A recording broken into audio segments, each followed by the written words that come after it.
बहुत ध्यान लगाकर सुनिएगा जरा कि परमात्मा साथ कब छोड़ता है, जब व्यक्ति गलत राह पर चल देता, गलत मार्ग पर चल देता।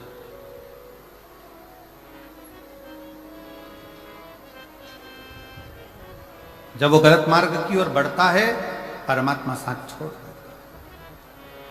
देवराज नामक का ब्राह्मण जब तक अपने पत्नी के लिए कमाया, शिव ने साथ दिया। देवराज नाम का ब्राह्मण जब तक अपने बच्चों के लिए कमाया, शिव ने साथ दिया। देवराज नाम का ब्राह्मण जब तक अपने माता पिता के लिए कमाया, शिव ने साथ दिया। देवराज नाम का ब्राह्मण जब तक सत्कर्म की ओर बढ़ता रहा, अपने परिवार, कुटुंब, मित्र, दोस्त सबके लिए कमाया, शंकर ने साथ दिया। पर जब देवराज नाम का ब्राह्मण एक वैश्या का संग पकड़ लिया और वैश्या ने कह दिया कि मुझे राजा के पत्नी के गले में जो हार पड़ा है, वो हार तुझे लाकर देना।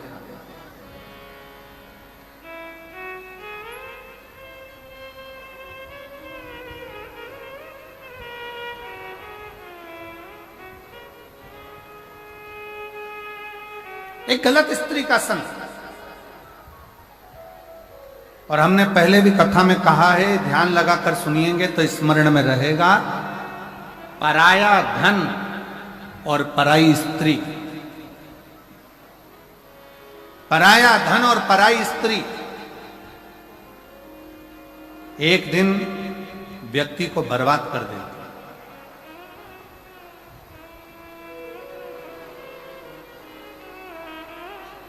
पराया धन और पराई स्त्री एक दिन बर्बादी के सिरे पर ले जाकर छोड़ देगी।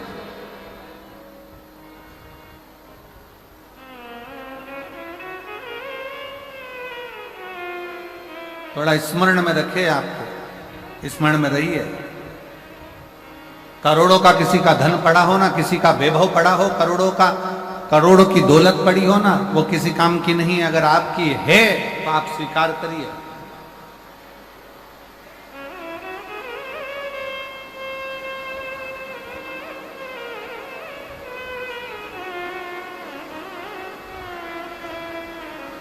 हर हर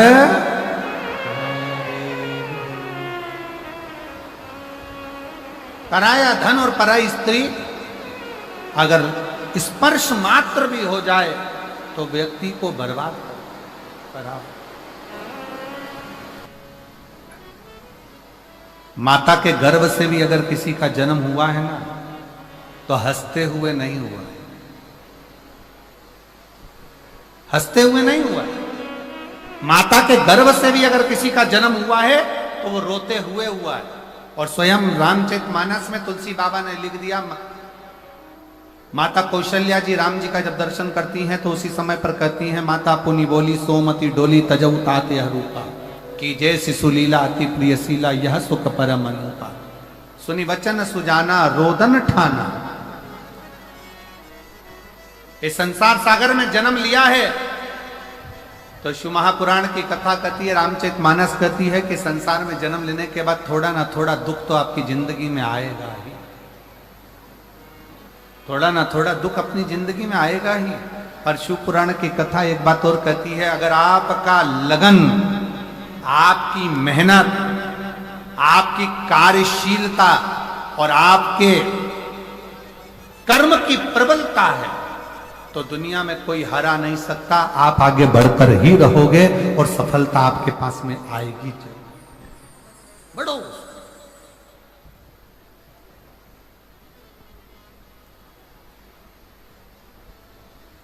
सफलता मिलती है।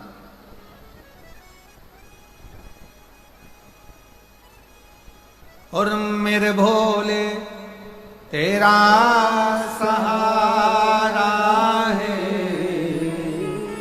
मेरे भोले तेरा सहारा है, मेरी नैया का तू किनारा है, मेरी नैया का तू किनारा है।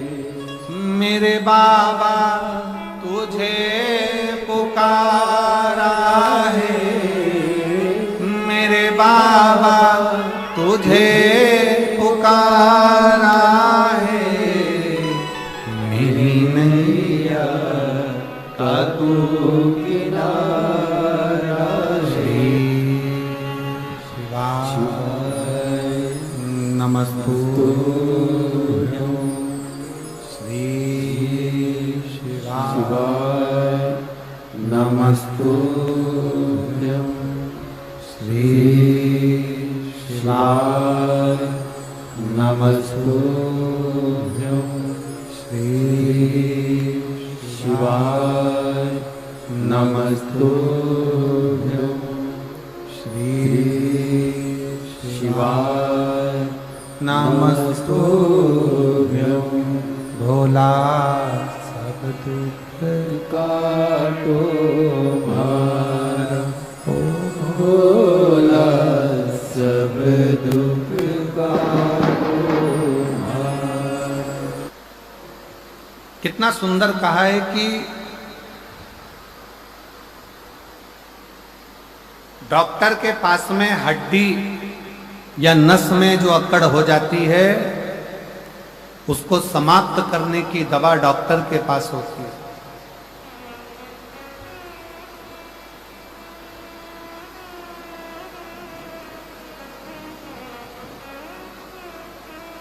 शरीर में घुर्राटे आते हैं तो उसकी दवा डॉक्टर के पास होती है।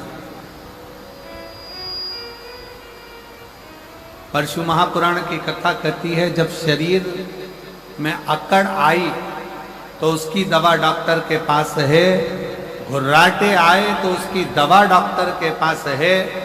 पर जब किसी व्यक्ति को बुद्धि की अकड़ हो जाती है, अहंकार की अकड़ हो जाती है और किसी व्यक्ति के जीवन में जब घमंड की अकड़ आ जाती है तो उसका इलाज डॉक्टर के पास नहीं होता, फिर उसका इलाज एक ना एक दिन स्वयं वो देव अधिदेव महादेव ऐसा इलाज करता है कि व्यक्ति की सारी अकड़ धरी की धरी रह जाती है, फिर वो किसी काम की नहीं रह पाती, किसी काम।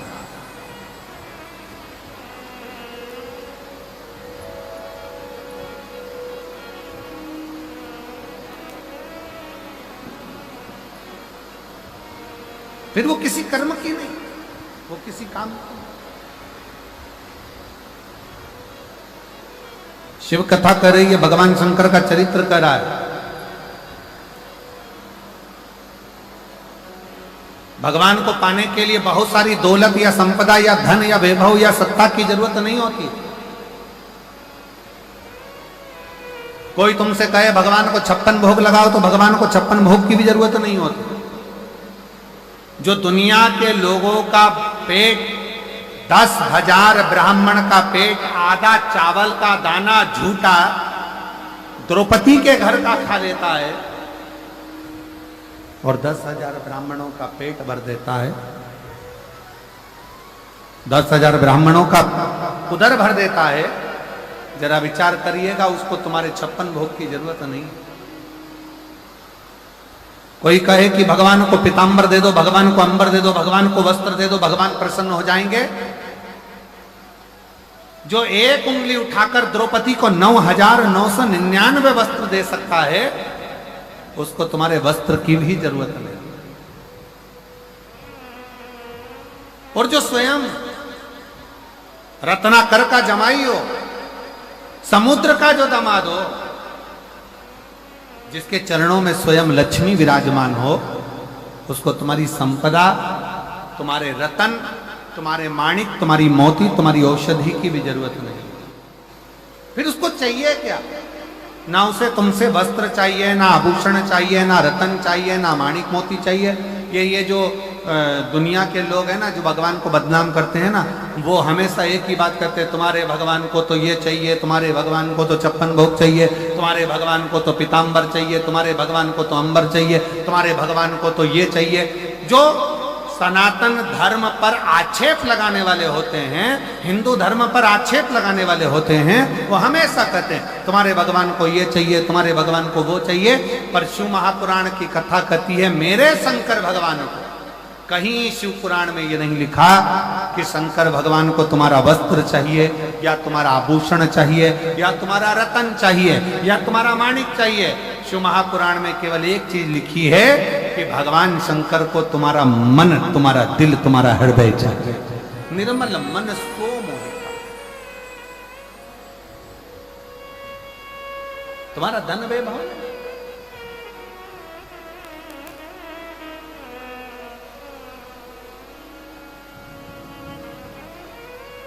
और हम तो बाबा के भरोसे चलते हैं, हम तो बाबा के भरोसे चलते हैं। आज की पत्नी को कैसा पति चाहिए?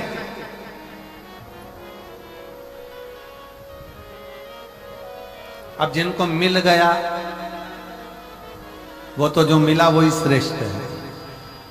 पर आज के जमाने में अगर पूछा जाए कि एक पत्नी को कैसा पति चाहिए, तो कहा महाराज जी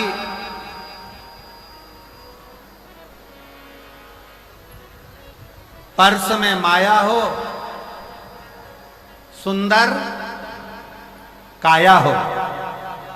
अरे जम के तो बोलो जरा, आज की स्त्री को कैसा पति चाहिए कि पर्स में जम के बोलो जरा, माया हो, सुंदर काया हो, घर में काम करने वाली आया हो।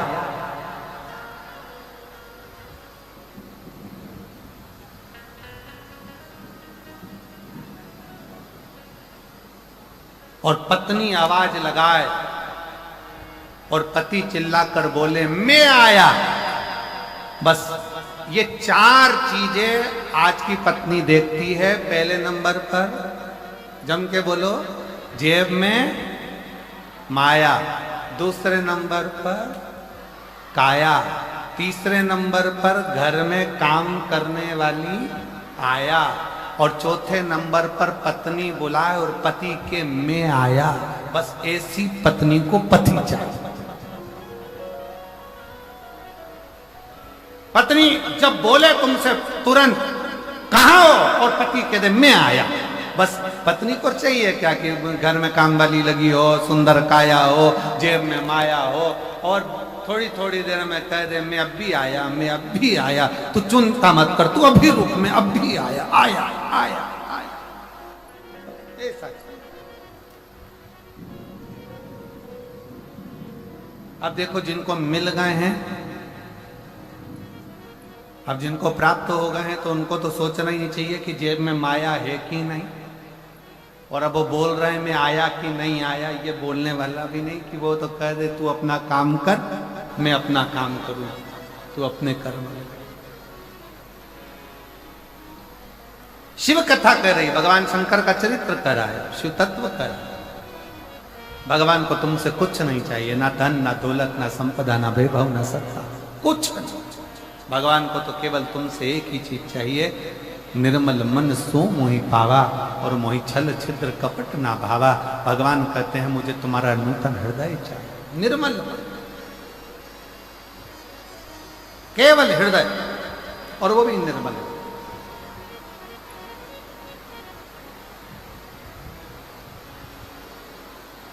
और देखो मेरे जसपुर छत्तीसगढ़ की जीजियों, ये आपके एक लोटे जल का ही प्रभाव है।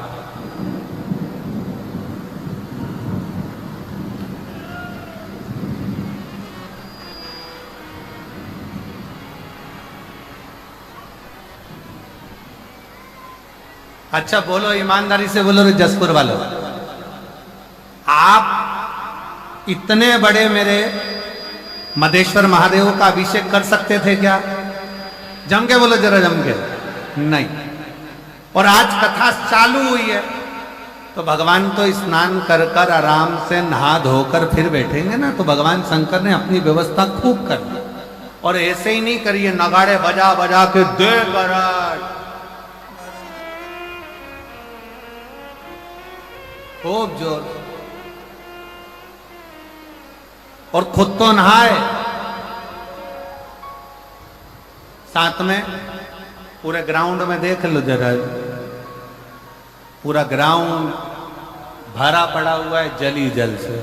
और मैं आपको भी नमन करता हूं, आपकी भक्ति को नमन करता हूं जो दिल से आपने कथा चालू हुई तब से लेकर अभी तक लगातार बारिश हो रही है, लगातार बादल गरज रहे हैं और हवा चल रही है। उस बीच में आप लोग इतने प्रेम से, हम कहेंगे टीवी पर जितने लोग कथा देखना, जरा देखो नजारा कि कितना कितना पानी लगातार पंडालों में बह रहा है, तो भी आप लोगों की अविरल भक्ति, शिव तत्व आपके हृदय में विराजमान है। शिव तत्व, एक बार दोनों हाथ उठाकर हर हर बोल बम का नारा है, सारी समस्या का हल। और तुमने चढ़ाया बहुत ज्यादा जल, ये पक्का।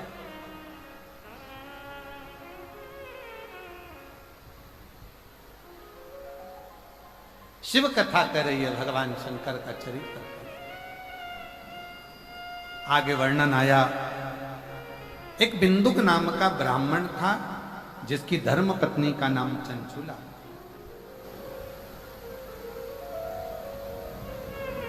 जिसकी पत्नी का नाम चंचुला, और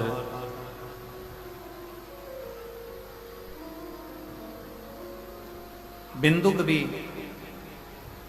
गलत कार्य में पड़कर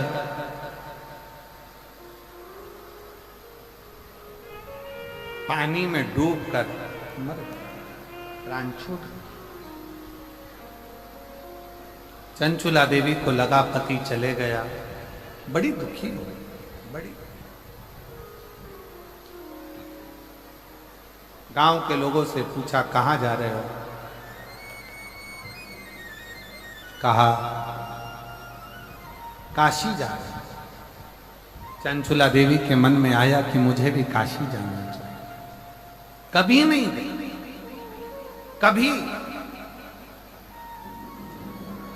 शिव महापुराण की कथा कर रही है, जीवन में अगर मन में भाव प्रकट हो जाए तुम्हारे कि मैं आज तक काशी नहीं गई, मैं आज तक कथा पंडाल में कथा श्रवण नहीं करने गई, नहीं गई, मैं आज तक बाबा धाम नहीं गई, बाबा बैद्यनाथ जी का दर्शन करने नहीं गई, तो शिव महापुराण की कथा कहती है जीवन में एक बार ऐसा लक्ष्य बनाओ कि बाबा तू ऐसी कृपा करना, करुणा सागर, हे कृपालु, हे दयालु, हे दया सागर शिव, कि मैं भी कथा के पंडाल में बैठकर कथा सुनूं और मैं भी तेरा दर्शन करने के लिए काशी तक, मैं भी तेरा दर्शन करने के लिए कुबेरेश्वर धाम तक आ सकूं। ऐसी कृपा। एक पत्र है बड़ा सुंदर है, देखिए।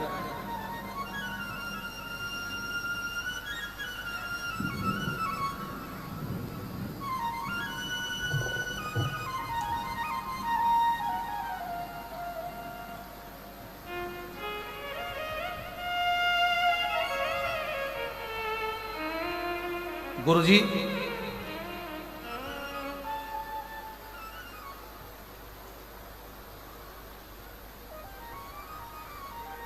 मैं खरसिया जिला रायगढ़ छत्तीसगढ़ से आई हूं।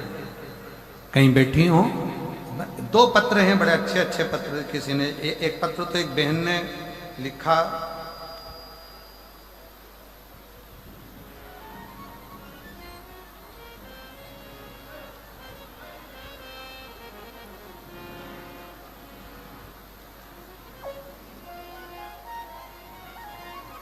सोमेश्वरी रामेश्वरी दनसेना, मैं रायगढ़ भूप देव पर से आई हूं। आ जाइए, आ जाओ, आ जाओ। मैं रामेश्वरी दनसेना रायगढ़ भूपदेव पर से आई हूं। मेरा पति नकुल दनसेना, गुरुदेव,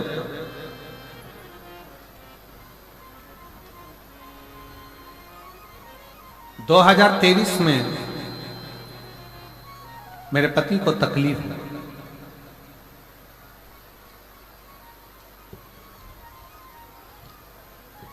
और सारे डॉक्टरों का इलाज करवा लिया पर कोई आराम नहीं लगा। आखिरी में मेरी बहन, छोटी बहन ने कहा कि एक काम करो कि तुम इनको रायपुर ले जाओ। रायपुर में लेकर गए। ऐसे कई इलाज उनके चलते रहे, रायगढ़ के भी हॉस्पिटल में दिखाया, सब जगह दिखाया, पर पति को आराम नहीं लगा। तब तबीयत इतनी बिगड़ती चली गई कि गुरुदेव डॉक्टर होन भी जवाब दे देते। तब मेरी बहन ने कहा कि एक बार तू एक काम कर कि शंकर को एक लोटा जल चढ़ाना प्रारंभ कर।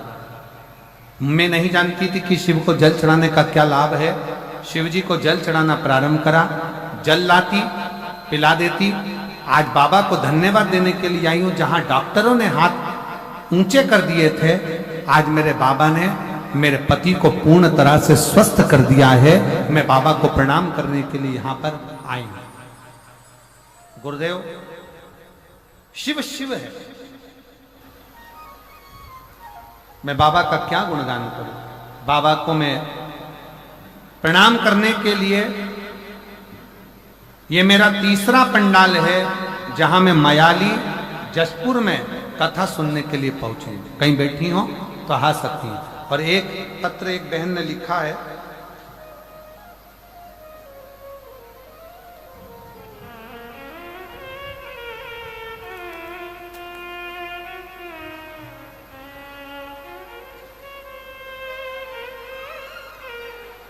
खरसिया जिला रायगढ़ से एक प्रश्न है, अच्छा प्रश्न है आप लोगों के लिए भी और हमारे लिए भी। लोग कहते हैं गुरुजी की रोज मंदिर जाओ और एक लोटा जल बाबा को चढ़ा कर आओ। मेरे घर के अंदर शिव जी का मंदिर है, तो क्या मैं घर में शंकर जी को जल चढ़ा सकती हूँ? तो मेरा बेटी से निवेदन है, अगर कहीं बैठी हो तो एक बेलपत्र लेने के लिए आ सकती हैं। कहीं बैठी हो आ जाइए बेटा, आ जाइए। मेरा उस बेटी से निवेदन है जो खरसिया जिला रायगढ़ से आई है। मैं निवेदन करूंगा बेटी से, अगर आपके घर में शंकर का शिवलिंग है या आपके घर में शंकर का मंदिर है, तो आप अपने घर में शंकर को एक लोटा जल चढ़ा सकते हैं।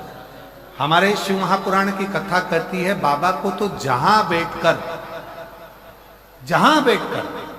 जिधर बैठकर आप याद करोगे, शिव उधर आप पर कृपा करेगा। ऐसा नहीं कि बाबा को दिखावे की जरूरत है। बाबा को तो केवल आपका जो निर्मल मन से एक लोटा जल जो आप बाबा को समर्पित करते हो, निर्मल हृदय से, निर्मल मन से, शिव उसको स्वीकार कर लेता है, शंकर उसे स्वीकार करता। आप दिल से भजो उसको, दिल से स्वीकार। शिव कथा कर रही है,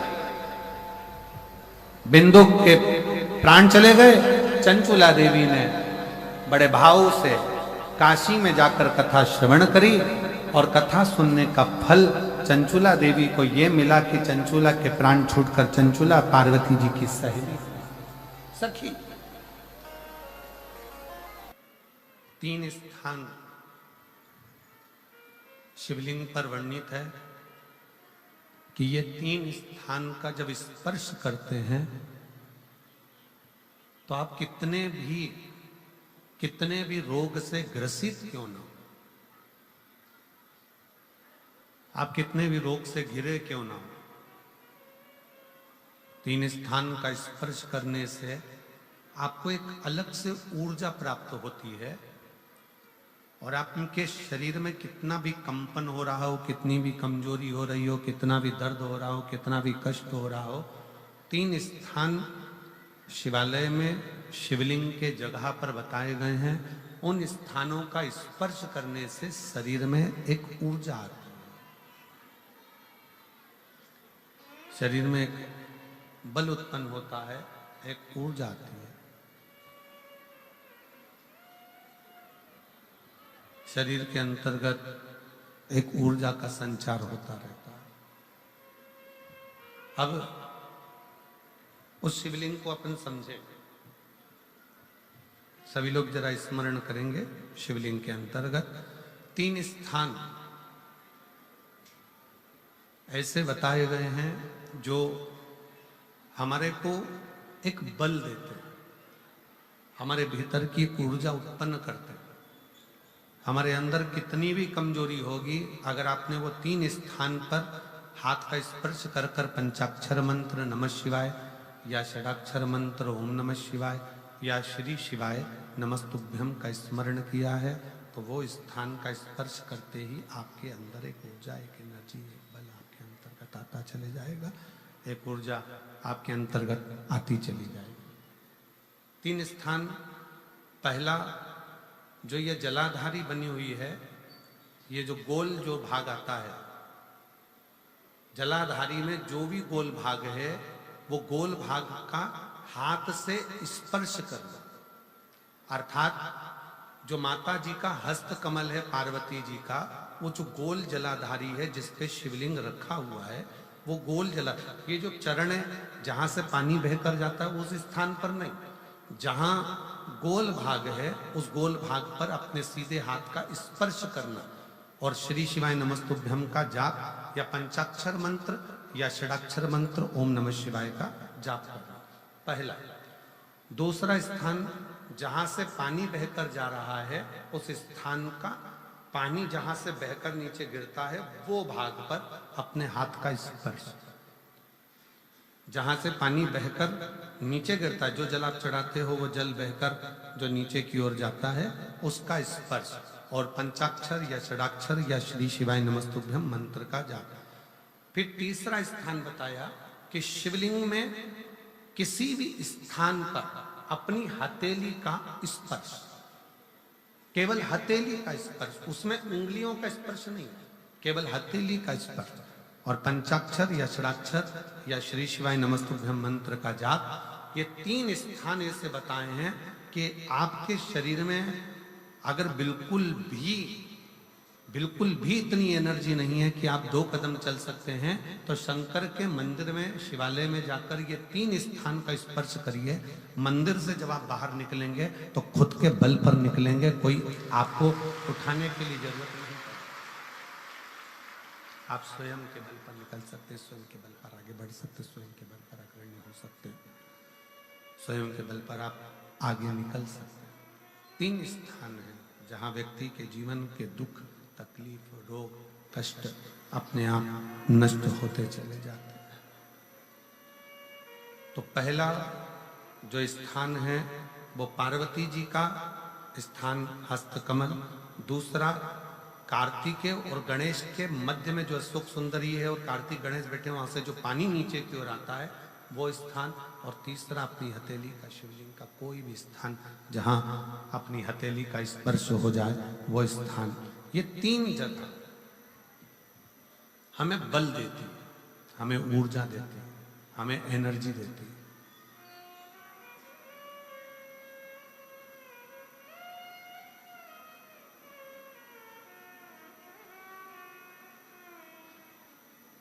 और एक निवेदन और,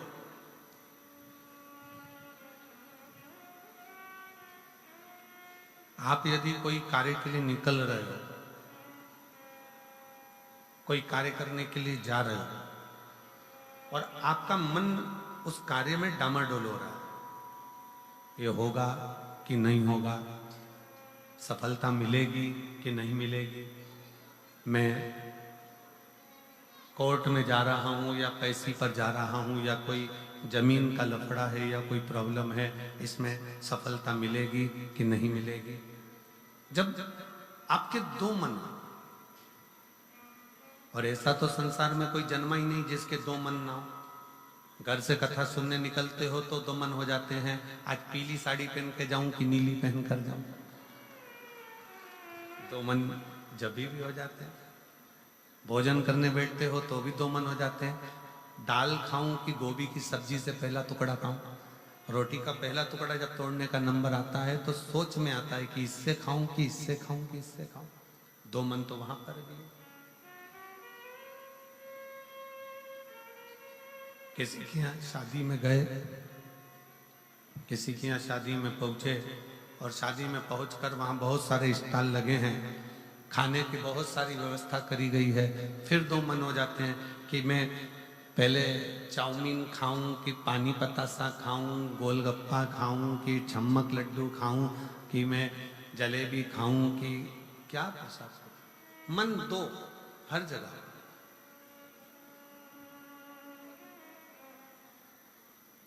और ऐसा नहीं है कि मन 2 नहीं होते, मन विचलित आ जाता है। और शिव महापुराण की कथा कहती है कि कभी भी अगर कोई फार्म भर रहे हो, कोई एग्जाम दे रहे हो, कोई कंपटीशन एग्जाम में बैठे हो, या मेरे बेटे बेटी 10th और 12th का यदि एग्जाम दे रहे हैं, तो अपना दो मन मत करो, तुम एक मन बनाओ कि मैं इस एग्जाम में बैठ रही हूं और मेरा विश्वास कहता है कि मैं शंकर पर पूरा भरोसा करती हूं और मैंने रात दिन पढ़ाई करी है, तो मैं पास होकर मानूंगी, तो वो पास होकर ही।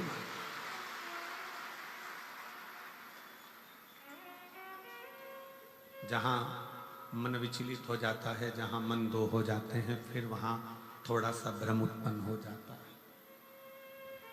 फिर थोड़ा सा भ्रम उत्पन्न हो सकता है।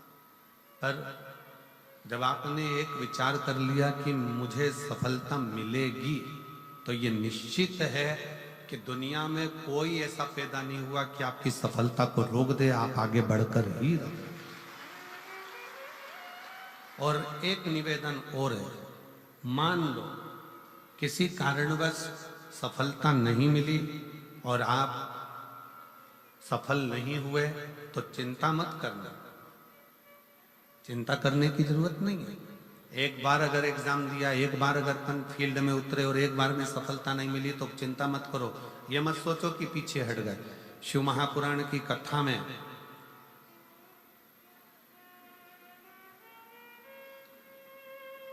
वन के अंदर भगवान शंकर अर्जुन को ज्ञान उपदेश दिए थे।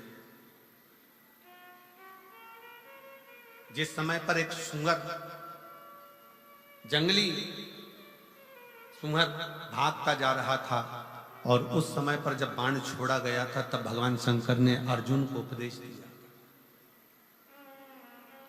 कि अर्जुन, एक बार युद्ध के मैदान में अगर थोड़ा सा पीछे सरके हो तो टेंशन मत लेना, चिंता ना करा। एक कंपटीशन एग्जाम में आप बैठे हो, एक एग्जाम आप दे रहे हो और उस एग्जाम में सफलता नहीं मिल रही है, आपने एक बार परीक्षा दी, एक बार आपने नीट की तैयारी करी, एक बार आपने सीए की तैयारी करी, एक बार आपने अन्य तैयारियां करी और उसमें आपको सफलता नहीं मिली और आप उसमें उत्तीर्ण नहीं हुए और आपने मन दुखी कर लिया, अब मैं तो बताओ आगे ही नहीं बढ़ पाया। चिंता ना करें, भगवान शंकर का ये संवाद जो उन्होंने युद्ध के पहले अर्जुन को दिया है, एक सुअर को मारते समय, एक जंगली सुअर को मारते समय भगवान शंकर ने उपदेश दिया था, अर्जुन तीर को बहुत दूर भेजना है ना, तो तीर को थोड़ा सा पीछे खींचना पड़ेगा। उसी तरह यदि एक बार तुम्हें सफलता नहीं मिली, एक बार तुम उत्तीर्ण नहीं हुए, तो ये मत सोचना कि तुम उत्तीर्ण नहीं हो गए। भगवान शंकर ने तुम्हें लंबी दूर फेंकना चाहते थे, इसलिए तुम्हें थोड़ा सा पीछे खींच लिया है और जम कर शिव ने, आपने बहुत मेहनत करी, आपने बहुत परिश्रम करा, आपने दुनिया के लिए सब कुछ करा हो, और मान लो उसके बाद भी आपके जीवन में अगर तकलीफ आकर खड़ी हो गई, मान लो कहीं ना कहीं दुख आकर खड़ा हो गया, मान लो आप उस एग्जाम में, उस कंपटीशन में आप आगे नहीं निकल पाए, समझ लेना कि मेरे तारा बाबा ने, मेरे तारकेश्वर महादेव ने, मेरे कुबेर भंडारी ने आपके लिए कुछ अच्छा सोच कर रखा है, इसलिए वो पीछे खींचा है। और पीछे खींचा है इसका मतलब ये मत समझना कि तुम्हें पीछे रख दिया है, उसने तो अभी तुम्हें धनुष पर चढ़ाया है, और चढ़ाने के बाद मेरा शंकर जब छोड़ेगा तो फिर इतना आगे निकल जाओगे कि दुनिया तुमको देखती रह जाएगी कि तुम किस मंजिल पर। वो पीछे खींचता है, वो पीछे खींच रहा होता है।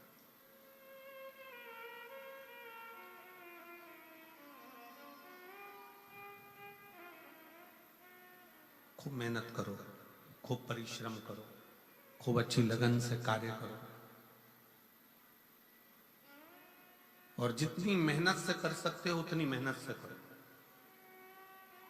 जिस समय पर तुम्हारा दो मन हो रहा हो, तुम्हें लग रहा हो कि मैं निकलूंगा कि नहीं निकलूंगा, तुम्हें लग रहा है कि ये एग्जाम में क्लियर कर पाऊंगा कि नहीं कर पाऊंगा,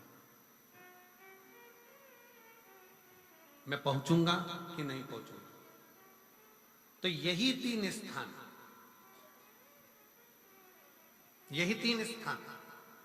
तीन अक्षत को इन तीन स्थान पर ही रखा जाता है।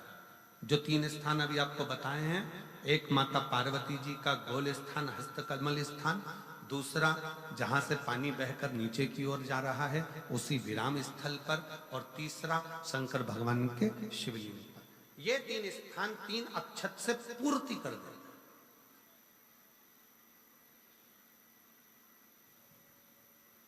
जैसे प्रदोष के दिन, प्रदोष काल में जलाया गया दीप, प्रज्वलित करा गया दीप 5 स्थान पर फल देता है। कितने स्थान पर फल देता है? 5 स्थान पर। आप में से कितने लोग हैं जो प्रदोष के दिन दीप लगाने मंदिर जाते हैं या शंकर जी के मंदिर पहुंचते हैं? बहुत बहुत प्रणाम आपको, साधुता जानना चाहिए। अपना प्रदोष के दिन, प्रदोष काल में लगाया गया दीपक 5 स्थान पर फल देता है। पहला स्थान, अगर हमको या हमारे परिवार में किसी को काल सर्प दोष है तो हमारा प्रदोष का लगाया गया दीपक कहीं पूजन मत कराओ, वो दीप जलाने से ही काल सर्प दोष समाप्त होता चले जाता है। दूसरा स्थान, पितृदोष। अगर किसी ने कह दिया कि तेरे घर में पितृदोष है, तेरे घर में, कई लोग बता देते हैं कि तुम्हारे घर में, कई माताएं पूछती हैं मेरे घर में बेटा नहीं, मेरे घर में 3 बेटी हो गई, 4 बेटी हो गई, 5 बेटी हो गई, बेटा नहीं है, बेटा नहीं, तो किसी ने कह दिया पितृदोष है। अब तुम शंकर जी की पूजन कर रहे हो, शंकर जी पे जल चढ़ा रहे हो, शिव की स्तुति कर रहे हो, तो किसी किसी की यहाँ 3 बेटियों के बाद, 4 बेटियों के बाद, एक माता ने तो लिखा है कि उसके यहाँ 2008 में उसके घर में लड़की ने जन्म लिया था, या 2008 में उसके घर में बच्चे ने जन्म लिया था, लड़की ने। उसके बाद फिर लड़की ने जन्म लिया, और उसके बाद उसके घर में कोई पुत्र का योग नहीं बना। तब उसने प्रदोष के समय पर शाम को दिया लगाना प्रारंभ करा, और 2008 में बच्ची जन्मी थी, और अब 2024 में उसके घर में लड़के ने जन्म लिया।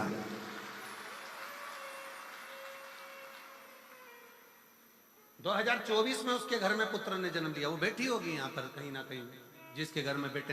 पहले की लड़की हुई, फिर 2 जुड़वा लड़की हुई, जुड़वा लड़की में से एक लड़की शांत हो गई, फिर आखिरी में बच्ची के कारण बस संतान प्राप्ति का योग नहीं बना। आखिरी में उसने फिर पुनः भगवान शंकर के प्रदोष काल में दीप जलाना प्रारंभ कर। कहीं बैठी हो तो हाथ हिला सकती है, अगर कहीं बैठी हो। कितना कितना विचित्र कर्म है, जरा विचार करिएगा कि प्रदोष काल का लगाया गया दीपक, प्रदोष काल, प्रदोष के दिन, प्रदोष काल का जो दीपदान होता है वो सरल नहीं होता, वो सहज नहीं होता। 5 स्थान की पूर्ति करता है। पहला, जम के बोलो, पहला स्थान किस चीज के लिए? काल सर्पदोष के लिए। दूसरा, पितृदोष। कैसा भी तुम्हें कोई पितृदोष बता दे, कितना भी तुमसे कोई कह दे कि तेरे घर में पितृ का दोष है, तेरे घर में ये दोष है, अगर आप प्रदोष के दिन, प्रदोष काल में, अर्थात सूर्य अस्त के समय के 2:45 तक का जो समय होता है, 2 घंटे के समय का, उसके अंतर्गत अगर आप प्रदोष काल के समय में भगवान शंकर को दीप लगाने के लिए अगर पहुंचे हो तो वो आपको फल देगा ही, पितृदोष का निवारण होगा ही। चाहे तुम कुछ करो चाहे मत करो, वो पितृ की शांति करा दे। दूसरे नंबर पर है पितृदोष। तीसरे नंबर पर है वास्तु दोष। हमारे घर का, अब एक बहुत सावधानी से श्रवण करने वाला विषय है।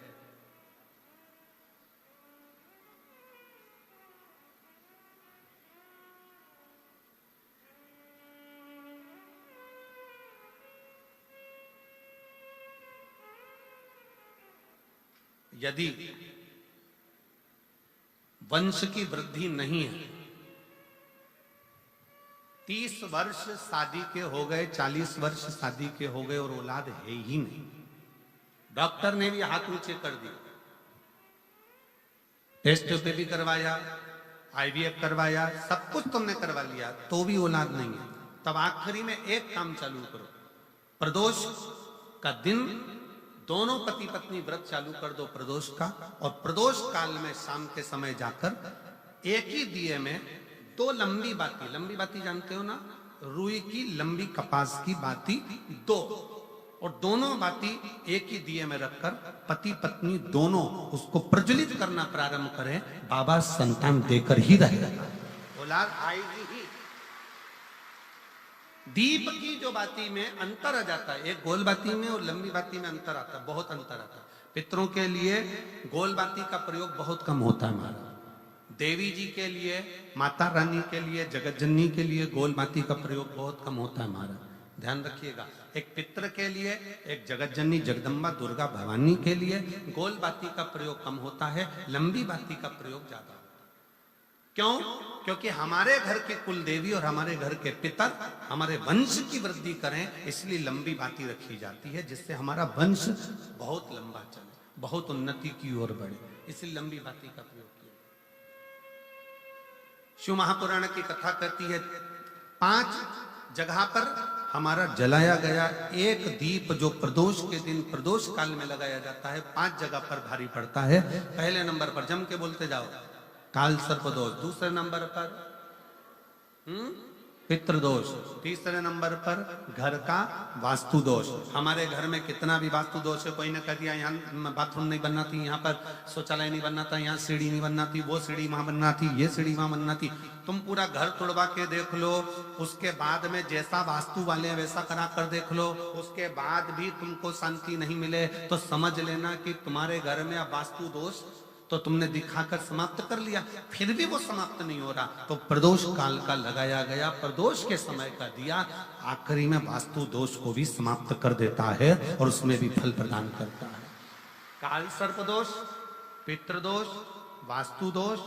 चौथे नंबर पर 1 रुपया कमाया, 1.25 रुपये खर्च हुआ, पैसा आया गया, ये चौथे नंबर का व्यापार में थोड़े दिन दुकान अच्छी चली, थोड़े दिन बैठ गए, थोड़े दिन काम चला, थोड़े दिन बैठ गए, गाड़ी चली थोड़े दिन फिर बैठ गए, अर्थात हमारी फैक्ट्री थोड़े दिन चली फिर बैठ गए, कहीं ना कहीं तकलीफ, थोड़े दिन खाते थोड़े दिन रोते वाला चल रहा है।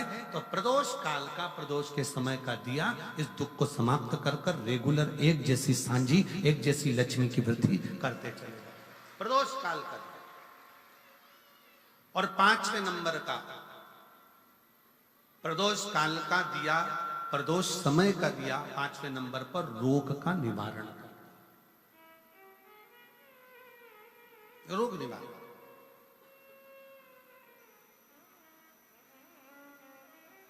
ये 5 स्थान जो बताए गए हैं प्रदोष काल के दिन, प्रदोष के दिन दीप प्रज्वलन के। और अब की बार की जो शिवरात्रि आ रही है, बाबा देव अधिदेव महादेव की बड़ी कृपा है उस पर, बहुत करुणा। 25 तारीख को प्रदोष और 26 तारीख को शिवरात्रि। अब जरा प्रदोष के पर्यांत की, प्रदोष के बाद की बिल्कुल लगी हुई पीठ से जो शिवरात्रि होती है, वो शिवरात्रि अगर उस शिवरात्रि का व्रत, साधना, तप, भजन, संसार का मनुष्य कर लेता है तो जिंदगी में उसने कोई व्रत किए ना किए हों, अगर एक व्रत शिवरात्रि का, प्रदोष की पीठ से लगी हुई शिवरात्रि का अगर कर लेता है तो उसको पूरे जीवन के व्रत का पुण्य फल प्राप्त हो। एक व्रत शिवरात्रि का प्रदोष पर्यंत की, अर्थात प्रदोष की पीठ से जुड़ी हुई। अब अगर आप कोई ब्राह्मण से, अगर कोई विद्वज्जन से, कोई पंडित जी से आप पूछेंगे प्रदोष कितनी बजे लग रहा है, वो बताएंगे। फिर प्रदोष लगने के बाद प्रदोष कब समाप्त हो रहा है, तो जिस दिन 26 तारीख हो रही है उसमें लगाया, दोनों की पीठ मिल रही, दोनों।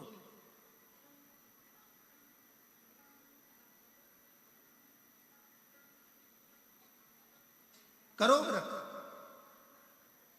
आपने कितनी भी एकादशी के व्रत करे हो, कितनी भी द्वादशी के व्रत करे हो, कितनी भी चतुर्थी व्रत करे हो, कितनी भी तीज व्रत करे हो, कितनी भी अष्टमी का व्रत करा हो, कितनी भी नवरात्रि के व्रत करा हो, कितनी भी तीज का व्रत करा हो, चाहे दुनिया के कितने भी व्रत आपने करे हो, अगर आपने एक महाशिवरात्रि का व्रत नहीं करा तो कोई व्रत का पुण्य फल आपके खाते के अंतर आ नहीं पाता।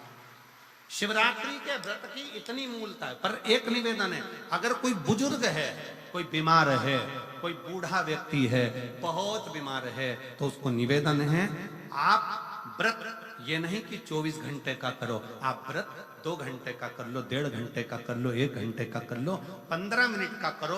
पर निवेदन है कि जो बीमार व्यक्ति है वो आधे घंटे, 1 घंटा, 2 घंटा, 6 घंटा, 15 मिनट पर शंकर की शिवरात्रि का व्रत ये विचार कर करना।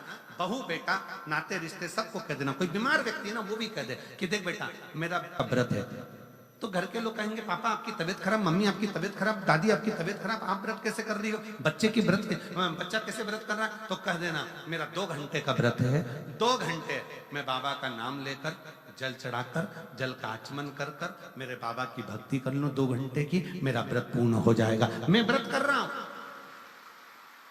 आधी में पुनी। तुलसी बाबा कहते हैं थोड़े में बहुत होता है। आपके व्रत अगर कोई बीमार है उसके लिए, अगर कोई कष्ट है शरीर में उसके लिए ऐसा व्रत है, बाकी के सभी के लिए तो वही व्रत शिवरात्रि का पूर्ण व्रत है जिसमें भगवान शंकर की विरल भक्ति को हम प्राप्त कर।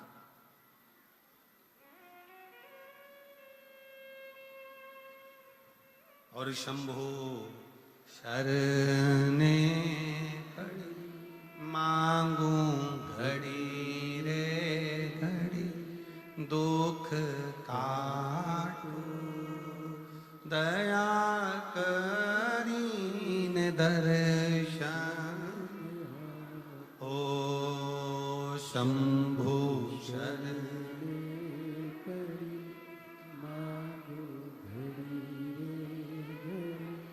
दुख काटू दया करीन दर्शन। भगवान शंकर की अविरल भक्ति को धारण करिए, शिव तत्व को धारण करिए, शिव उपासना को धारण करिए।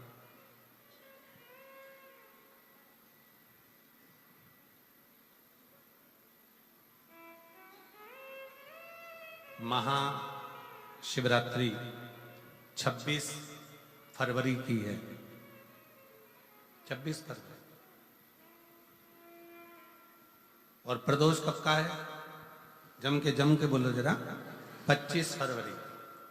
25 फरवरी को भी शाम के समय प्रदोष काल में बाबा का दीप लगाइए, प्रार्थना करिए और 26 तारीख का व्रत करिए बिना संकोच।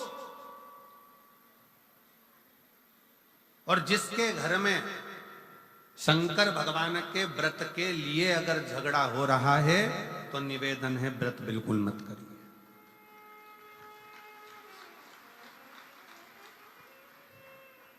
पति पत्नी का झगड़ा हो रहा है, पति कह रहा है क्या शंकर शंकर लग रहा है, अपने को शिवरात्रि के दिन शंकर जी का अपमान नहीं सुनना। इसलिए राजी हो तो व्रत करो, राजी नहीं है पति, परिवार के लोग राजी नहीं है, चिड़चिड़ कर रहे हैं तुम्हारे व्रत करने से, तो आपके चक्कर में शंकर भगवान की निंदा तुम्हारे कान में जाए, ऐसा व्रत किसी का, ऐसे व्रत की कोई मान्यता नहीं। आपके घर के लोग राजी हो, माता पिता राजी हो, सास ससुर राजी हो, पति राजी हो, पत्नी राजी हो, परिवार के लोग राजी हो, बेटा बेटी सब, बच्चों का मन है मम्मी मुझे व्रत करना है, हाँ बेटा कर, एक ही तो व्रत करना है शिवरात्रि का, करो। घर के बुजुर्ग ने कह दिया मुझे व्रत करना है, बिल्कुल करो, आज का मौका मिला है आपको करने का, महाशिवरात्रि का व्रत करिए।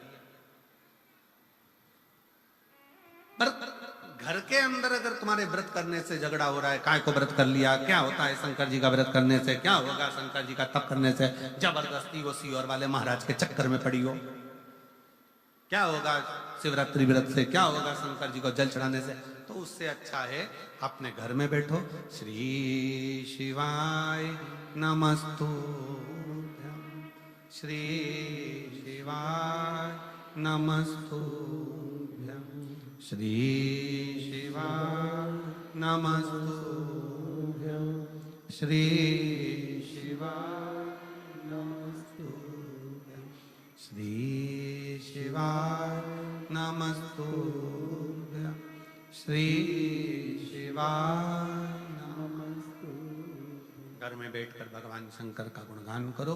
भगवान शंकर का नाम जाप करो, भगवान शंकर की भक्ति करो। उससे बढ़कर कोई सुख नहीं, उससे बढ़कर कोई आनंद। पर निंदा ना सुनते हुए, कुछ गलत विचार ना लाते हुए, गलत सोच ना लाते हुए, गलत दृष्टि ना रखते हुए, गलत भाव ना रखते हुए भगवान शंकर की विरत भक्ति को अपने भीतर उतारने का प्रयास करें। शिव को अपने अंदर उतारने का प्रयास करें। शिव भक्ति, शिव महापुराण की कथा कर रहे हैं। 3 स्थान का स्पर्श रोग का निवारण कर देता है। 3 जगह पर चढ़ाया गया अक्षत हमारे मन को एकाग्रित कर कर और हमें अपनी मंजिल तक पहुंचा देता है। और प्रदोष और शिवरात्रि के मिलन का महोत्सव हमारे जीवन को आनंदता देता है। आनंद,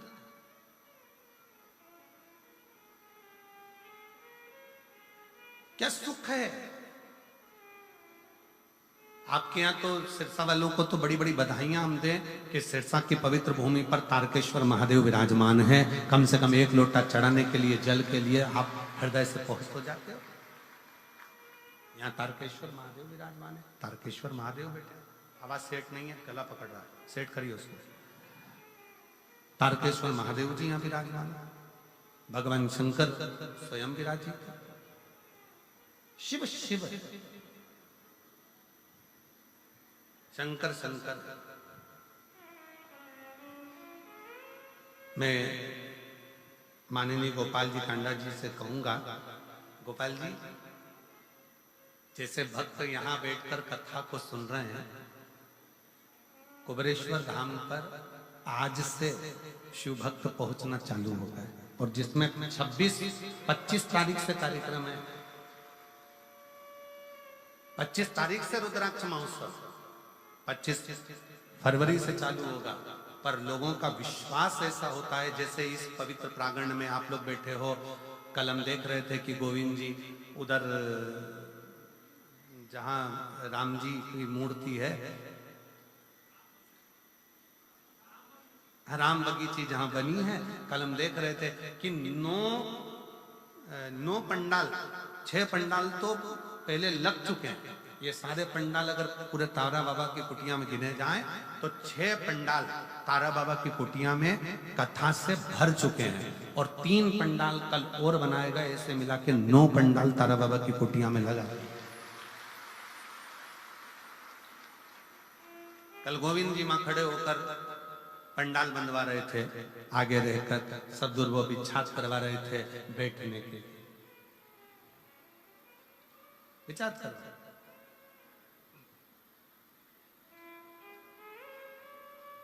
और कितना समर्पण।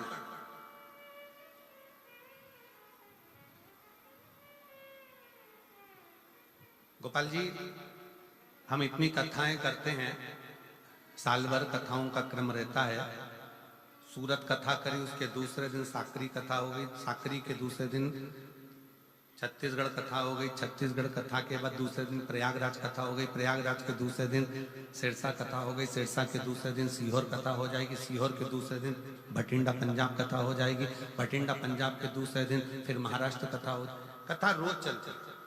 पर तारा बाबा की कुटिया में जो व्यवस्थाएं देखने को मिलती है कि जिनके पास में अगर ओढ़ने का कम्बल भी नहीं होता है ना, तो रात्रि के समय पर उनको देखकर उनके तन पर कम्बल भी उड़ा दिया जाता है कि इसको आप आराम से सो। इसको शिव भक्ति कहते हैं। ये दिखावे से परे है, दिखावे से परे।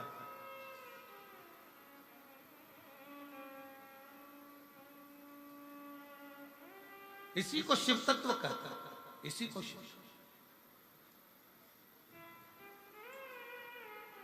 भोजन भंडारा सुबह से चालू हुआ, शाम तक चलता रहा। खूब आनंद के साथ लोग प्रसाद पा रहे हैं। सुंदर सुंदर व्यवस्थाओं के साथ में व्यवस्थित हर चीज रखी गई। और एक एक ये 9 पंडाल जो लगाए गए हैं, ये 9 पंडाल को संभालने के लिए भी कार्यकर्ताओं की टीम पूरी की पूरी संभालने के लिए ये तारा बाबा की कुटिया की जो पूरी टीम है उसने पूर्ण रूप से इसको संभाला, इसकी प्रशंसा। और शंभु शरणे पड़ी मांगू घड़ी रे घड़ी, दुख काटू दया करीन दर्शन। ओ शंभु शरणे मांगू घड़ी रे घड़ी, दुख काटू दया करीन दर्शन। शिव तत्व इसी को कहते। और जितने नौ पंडाल में शिव भक्त भरे पड़े हुए हैं उनको एक निवेदन जरूर करूंगा, आप चिंता मत करना। आप मेरे बाबा की कथा को ग्रहण करने के लिए आए। मेरा शंकर कथा के माध्यम से हमने फिर कहेंगे, ये शिव महापुराण केवल पोथी नहीं है, ये मेरे शंकर का एक अंश स्वरूप है। जब हम कथा सुनते हैं, श्री शिवाय नमस्तुभ्यम बोलते हैं, बोलने के बाद जब हम मौन हो जाते हैं, उस समय पर आपका दुख काटने के लिए मेरा शंकर आपके कर्ण से प्रवेश कर कर आपके हृदय में बैठकर आपके घर तक जाकर आपके दुख को काट देता। ये दुनिया लोग कहते कि कथा है, दुनिया की दृष्टि में लोग कहते हैं कि ये शिवपुराण है। हमारी दृष्टि में ये कथा नहीं है, हमारी दृष्टि में तो हमारा शंकर है, हमारा शिव है।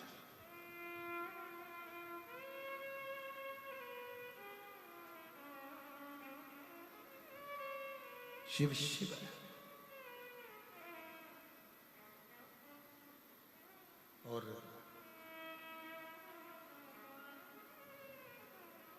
जो दिल से मांग लिया, जिसने दिल से कह दिया, जिसने दिल से पुकार लिया, शिव आ गए। ब्रह्मा ब्रह्मलोक में रहते हैं, भगवान विष्णु बैकुंठ में रहते हैं। उनको आने में देरी हो सकती है, पर मेरा शंकर इसी पृथ्वी पर रहता है, इसी भूमंडल में रहता है, इसी ब्रह्मांड में, इसी पृथ्वी पर मृत्यु लोक का देव अधिदेव महा।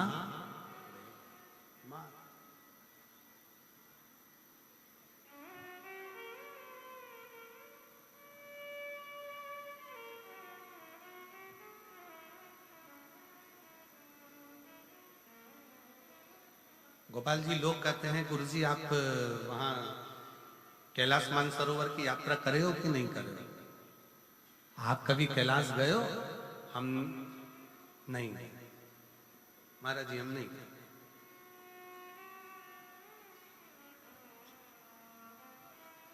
हम नहीं गए। आप इतने बड़े शंकर जी का। अब कई लोग कहते हैं गुरुजी शंकर जी पे जल चढ़ाकर पीने से बीमारियां चली जा रही है, शंकर जी पे जल चढ़ाकर आचमन करने से गठान गल जा रही है। ऐसा कैसे हो सकता है? उसका कारण केवल इतना है, जब हम शंकर भगवान पे जल चढ़ाते हैं, गंगा, यमुना, सरस्वती, कावेरी, नर्मदा, सब जल चढ़ाते से पूरी नदियों का जल उस जल में आ जाता है। पार्वती जी का हस्त कमल, जया, विषहरा, शामली, दौतली, सबका जल उसमें मिल जाता है। अशोक सुंदरी और गणेश कार्तिकेय का जल उसमें प्राप्त हो जाता है। और जब हम जल का पान करते हैं तो हमारा रोग धीरे धीरे समाप्त हो जाता है। उस जल की पवित्रता का एक पत्र है, देखिए क्या होगा। डॉक्टर के पास गई, डॉक्टर को दिखाया तो उसने कहा गर्भ ठहर गया, पर बच्चे को खतरा है। ये जानकर मैंने शंकर जी के मंदिर में जाकर जल चढ़ाना प्रारंभ करा, महादेव पर भरोसा कर कर शिव के। अब देखो, कई लोग कहते हैं कि गर्भवती नारी को मंदिर नहीं जाना चाहिए। शिव पुराण कहती है गर्भ अवस्था में अगर बच्चा है तो शंकर के मंदिर में 1 लोटा जल रोज चढ़ाओ, शंकर भगवान तुम्हारे गर्भ की रक्षा करेंगे। मैंने शिव को जल चढ़ाना प्रारंभ करा। बाबा की ऐसी कृपा हुई, 22 दिसंबर 2024 को स्वस्थ पुत्र ने जन्म लिया और मेरे बाबा ने मेरे ऊपर कृपा करी। शिव कृपा का फल। 2 बार मेरे देवादिदेव महादेव ने नेत्र बंद करे। एक बार नेत्र बंद करा तो रुद्राक्ष प्रकट हुआ। एक मुखी से लेकर 14 मुखी तक रुद्राक्ष का वर्णन शिव महापुराण में है। एक मुखी से लेकर 21 मुखी तक रुद्राक्ष का वर्णन स्कंद पुराण में।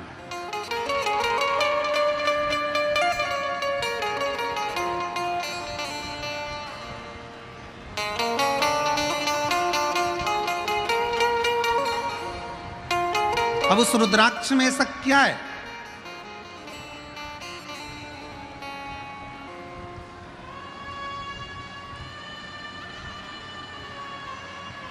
केवल जिस रुद्राक्ष को हम सीहोर से लेकर आते हैं, कुबरेश्वर बाबा के धाम से लेकर आते हैं, तांबे के कलश में उसको गलाते हैं और पानी को शंकर जी पे चढ़ाकर उसका आचमन करते हैं। जिसके शरीर पर रोग होता है, तकलीफ होती है, कमर में, घुटने में या शरीर में कहीं ना कहीं दर्द होता है, तो वो गले में धारण करते हैं। स्त्री हो, पुरुष हो, बेटी हो, बेटा हो, सब रुद्राक्ष को धारण कर सकते हैं। सब। एक तुलसी और एक रुद्राक्ष कभी अपवित्र नहीं होते, कभी अपवित्र नहीं होते। कई लोग कह देते हैं रुद्राक्ष को शमशान में चले गया, अपवित्र हो गया। कई लोगों ने कह दिया रुद्राक्ष वहां चले गया, अपवित्र हो गया। तुलसी की माला अपवित्र हो गई, तुलसी अपवित्र हो गई। तुलसी और रुद्राक्ष कभी अपवित्र नहीं होते। तुलसी और रुद्राक्ष तो जो अपवित्र है उसको भी छू ले तो पवित्र कर देते हैं, उसको भी पवित्र कर देते।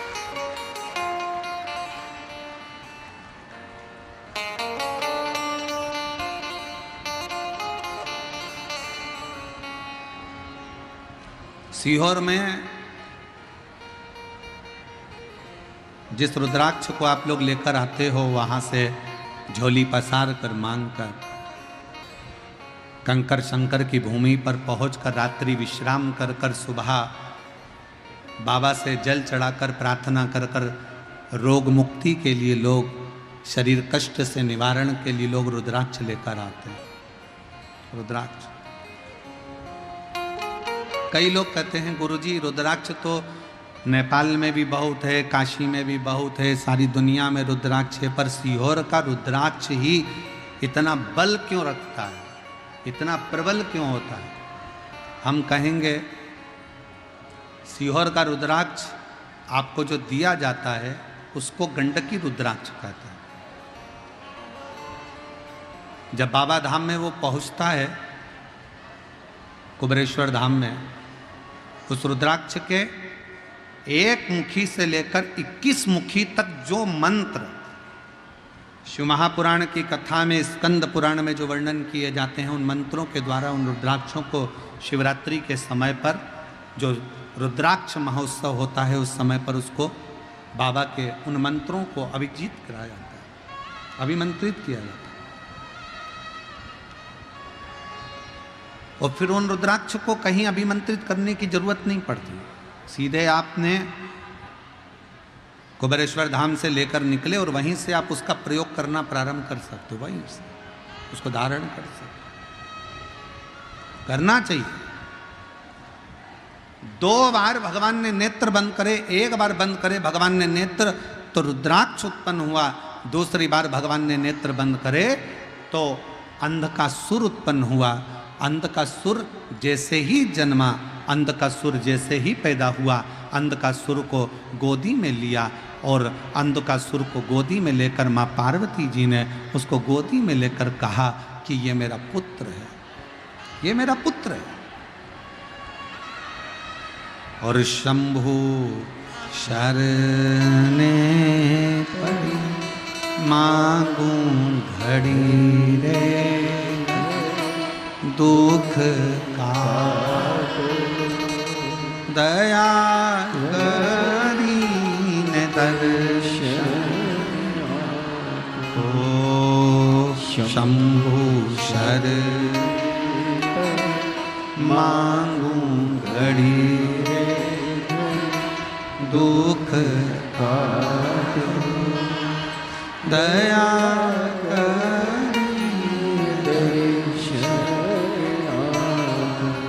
पार्वती जी गोदी में लेकर उसको एक पुत्र का भाव देने लगे। पार्वती जी ने उसको गोदी में लिया और अपना बेटा मानने लगे। और शिव जी कह रहे हैं पार्वती सुनो, इस अंधकासुर को समुद्र में डाल दो, फेंक दो इसको समुद्र के अंदर। पार्वती जी बोली प्रभु आपके नेत्र बंद करने से रुद्राक्ष का पौधा उत्पन्न हुआ, रुद्राक्ष उत्पन्न हुआ, उसको तुमने अपने गले में धारण कर लिया। रुद्राक्ष का पौधा उत्पन्न हुआ, रुद्राक्ष उत्पन्न हुआ तो तुमने उसको अपने गले में धारण कर लिया। और नेत्र बंद करने से जो अंधकासुर उत्पन्न हुआ उसको समुद्र में फेंकने की बात कहते हो, समुद्र में डालने की बात कहते हो। ये कहां की रीति है? शिव जी कह रहे हैं पार्वती सुन, इस रुद्राक्ष को जिसको मैंने प्रकट किया कलियुग में, कलिकाल में, जिस रुद्राक्ष को मैंने नेत्र बंद कर कर खुद ने प्रकट करा, इस अंधकासुर को मैंने प्रकट नहीं किया। ये अंधकासुर तो तुमने आंखों पर हाथ रखा, नेत्र मेरे बंद करे, अपने हाथों से जब तुमने नेत्र बंद करे तब जाकर जो बालक प्रकटा वो अंधकासुर हुआ। इसको मैंने प्रकट नहीं करा है। जब किसी व्यक्ति के नेत्र दबाए जाते हैं तो उसमें से आंसू निकलना प्रारंभ हो जाते हैं। बहुत देर तक नेत्र को जब दबा कर रखोगे, बहुत तेज दबाओगे तो आंख में से आंसू निकलेगा। वो आंसू आंखों से रोया हुआ आंसू नहीं है, वो आंसू आंखों से खुशी का आंसू नहीं है, वो आंसू तो उसको कष्ट मिला तो निकला। भगवान शंकर कहते हैं मैंने रुद्राक्ष को स्वयं अपने अश्रु से, खुशी के अश्रु से, प्रेम के अश्रु से अपना पुत्र मानकर उसको प्रकट किया है जो जनमानस का कल्याण करेगा, जो पूरे जगत का, पूरे जनमानस का कल्याण करेगा, पूरे जगत का कल्याण करेगा। वासु पूरे जगत का कल्याण करने वाला है। वह रुद्राक्ष पूरे जगत का कल्याण करने वाला है। और ये अंधकासुर जो पैदा हुआ है, ये अंधकासुर जगत का कल्याण नहीं करेगा, जगत को कष्ट देगा। और केवल जगत को कष्ट नहीं देगा, अपने माँ बाप को भी कष्ट देगा।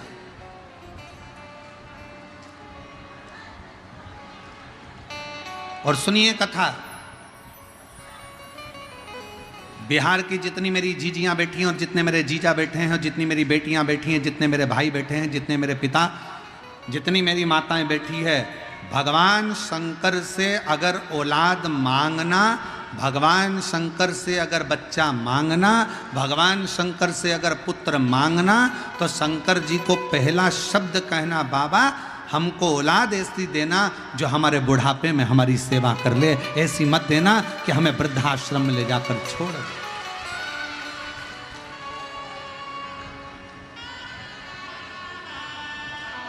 ऐसी औलाद नहीं चाहिए।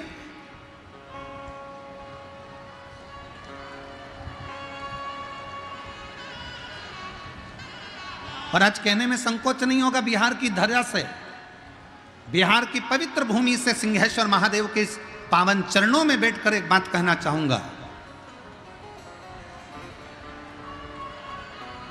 कहीं तुम्हें दान देने की जरूरत नहीं है। अगर तुम अपने माँ बाप को पेट भरकर भोजन करा रहे हो और उनकी सेवा कर रहे हो तो कहीं दान देने की जरूरत नहीं। कहीं दान देने की जरूरत नहीं। अगर आप अपने माँ बाप का पेट भर रहे हो, माँ बाप को अच्छे से रख रहे हो, अपने बुजुर्ग माँ बाप की सेवा कर रहे हो, उनको दवाई दिला रहे हो, उनकी बुढ़ापे में अगर आप सेवा कर रहे हो, तो समझ लेना तुम्हें कहीं दान देने की जरूरत नहीं है। तुम अपने माँ बाप के चरणों में सेवा में उस दान को लगाओ, अपने माता पिता के सेवा में लगाओ।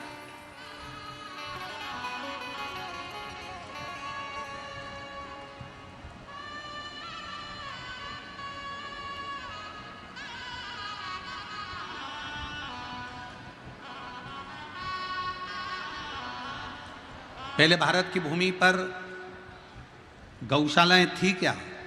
जम के बोलो। पहले भारत की भूमि पर गौशाला नहीं होती थी।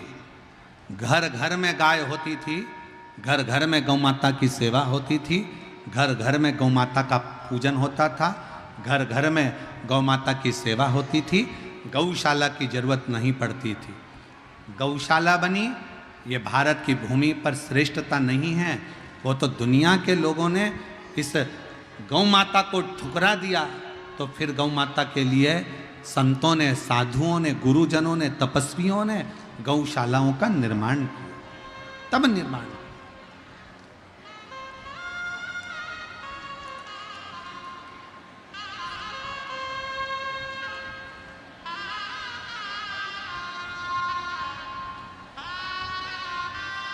संभव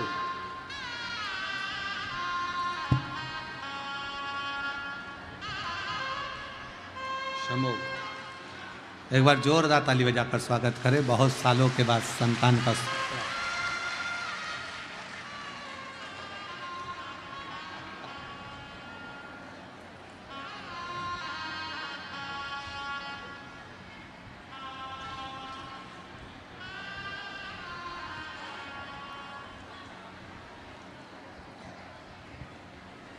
पहले गौशाला नहीं होती थी, पहले घर घर में गौ माता की सेवा होती थी।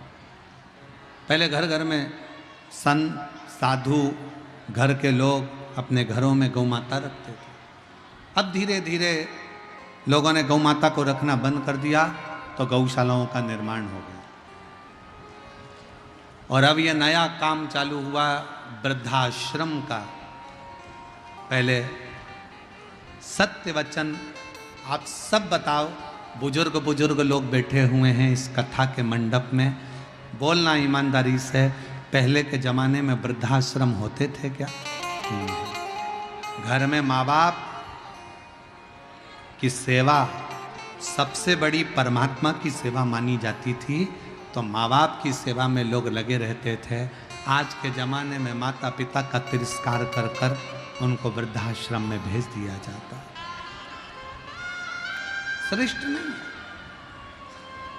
आज आप अपने माँ बाप को वृद्धाश्रम में भेजो, कल तुम्हारी औलाद तुमको वृद्धाश्रम में भेजेगी। एक कथा आती है, एक पत्नी ने अपने पति से कहा, सुनो तुम्हारे पिताजी बहुत खांसते हैं, तुम्हारे पिताजी दिन भर खांसा करते हैं, बच्चों को पढ़ने में तकलीफ होती है। बेटे ने कहा क्या करना है? पिताजी को माली के कमरे में ठहरा दो। आगे माली का कमरा था, पीछे पिताजी के लिए माली का कमरा साफ करवा दिया, चौकीदार का कमरा साफ कराकर उसमें पिताजी को रख दिया। पिताजी से कहा, पिताजी तुम माना मती, तुम्हारी बहू तुम्हारे लिए भोजन लेकर आएगी, तुम्हारी बहू तुम्हारे लिए चाय लेकर आएगी, ये घंटी है, इस घंटी को बजा देना, तुम्हारी बहू तुम्हारे लिए खाना लेकर आ जाएगी। ठीक है बेटा, ठीक है। पिताजी ने घंटी बजाई, बहू चाय लेकर आई, पिताजी ने घंटी बजाई, बहू भोजन लेकर आई। एक बार चलते चलते समय निकल गया और 20-22 दिन बाद पिताजी ने घंटी बजाई पर बहू नहीं आई। खूब बजाई, नहीं। बेटे ने कहा था तुम अंदर कमरे में मत आना, घंटी बजाना। घंटी बजाते बजाते पिता प्यासा चक्कर खाकर जमीन पर गिर गया। शाम को ऑफिस से बेटा आया, उसने अपनी पत्नी से कहा, क्यों पिताजी को चाय भोजन पानी दिया, क्यों उन्होंने घंटी नहीं बजाई? उनके पास रखा होगा, उन्होंने घंटी नहीं बजाई, उनके पास रखा होगा। बेटा दौड़कर बाप के कमरे में गया तो बाप तो जमीन पर पड़ा था। पानी का छींटा दिया, पापा उठो। पिताजी उठे। क्या बात है पापा, आपने घंटी नहीं बजाई? पिताजी बोले घंटी तो खूब बजाई, पर मुझे लगता है कि घंटी के तार को उंदरा ने, चूहे ने कतर दिया, घंटी बजती नहीं है। पिताजी को बेटा पानी पिलाता और पिताजी के प्राण छूट गए। अंतिम संस्कार किया गया। 13वें के दिन 10वें के दिन घर की सफाई होने लगी। घर में 2 बेटे थे। एक बच्चे ने घंटी को अपनी जेब में रख लिया, दूसरे बच्चे ने घंटी के तार को अपनी जेब में रख लिया। माँ ने झाड़ू लगाते लगाते पूछा ये क्या कर रहे हो? बच्चे कहते हैं मम्मी जैसे आपने दादाजी के लिए घंटी लगाई थी वैसे ही हम आपकी घंटी लगाएंगे, इसलिए तैयारी कर कर अभी रख रहे हैं। ये तैयारी कर कर हम रख रहे हैं। जो तुमने किया वो करेगा। भारत की भूमि पर यह वृद्धाश्रम ठीक नहीं है। अपने माँ बाप की सेवा करो। फिर निवेदन है, कहीं दान देने की जरूरत नहीं है। अगर तुम अपने माँ बाप को पेट भर कर भोजन करा रहे हो, उनकी दवाई करा रहे हो, उनकी सेवा कर रहे हो, तो कहीं दान करने की जरूरत नहीं है। तुम अपने माँ बाप की सेवा में लगा दो उसको, अपने माता पिता की सेवा, उनकी चाकरी में कुछ अच्छा कर लो अपनी जिंदगी में कुछ। और मत बुरे कर्म कर बंदे वरना पछताएगा, भगवान की आंखों से तू बच नहीं पाएगा, तू बच नहीं पाएगा। अरे ओ अज्ञानी मत करना दानी, अरे ओ अज्ञानी मत करना। तेरे कर्म का फल भी तू ही पाएगा, जैसा किया तूने तेरे आगे आएगा। मत बुरे कर्म कर बंदे वरना पछताएगा, भगवान की आंखों से तू बच नहीं पाएगा, तू बच नहीं पाएगा। अरे ओ अज्ञानी मत करना। शिवजी कह रहे हैं पार्वती ऐसा पुत्र नहीं चाहिए जो संसार को कष्ट दे, ऐसा पुत्र नहीं चाहिए जो माँ बाप को कष्ट दे। भगवान से अगर संतान मांगना, भगवान से अगर औलाद मांगना तो कहकर मांगना, भगवान ऐसी संतान देना जो हमारे बुढ़ापे में हमारी सेवा करे और संसार में आकर कुछ अच्छा कर्म कर कर अपने जीवन को आनंदित करे, श्रेष्ठ कर्म।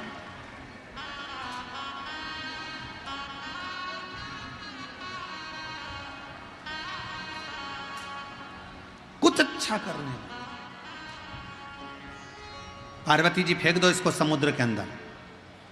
पार्वती जी ने गले से लगा लिया, मैं इसको नहीं फेंक सकती, मेरा बेटा है। फेंको पार्वती समुद्र में इसको। पार्वती जी ने उठाकर समुद्र में शंकर जी के कहने पर फेंक दिया। समुद्र में बैठा था हिरण्याक्ष। उस अंधकासुर को हिरण्याक्ष ने उठा लिया, पालन पोषण करने लगा। अंधकासुर जब बड़ा हुआ तो उसने हिरण्याक्ष से पूछा कि मेरे माता पिता कौन है। हिरण्याक्ष ने कहा तुम्हारा माँ बाप कोई भी नहीं है, केवल मैं तुम्हारा पिता हूं। समय आया, श्रीमद् भागवत में वर्णन आता है, हिरण्याक्ष ने पृथ्वी को जल में डुबो दिया था। भगवान ने वराह रूप धारण कर कर पृथ्वी को जल में से निकाला था और हिरण्याक्ष का वध करा था। हिरण्याक्ष मर गया। अंधकासुर को लगा मेरे पिता का वध किसने किया है? देवताओं ने। अंधकासुर ने देवताओं से द्वेष करना प्रारंभ कर दिया। त्राही माम, चारों तरफ त्राही त्राही त्राही करने लगा। जो यज्ञ करता अंधकासुर उस यज्ञ को समाप्त कर देता। जहां अनुष्ठान होता अंधकासुर उस अनुष्ठान को बंद करवा देता। अंधकासुर ने उपद्रव मचाना जो प्रारंभ करा, उपद्रव मचाते मचाते ब्रह्मा जी की समाधि में तपस्या में लीन हो गया। ब्रह्मा जी ने पूछा, मांग तुझे क्या चाहिए? अंधकासुर कहता है, मेरे प्राण कभी ना जाए, मैं मरूं ना।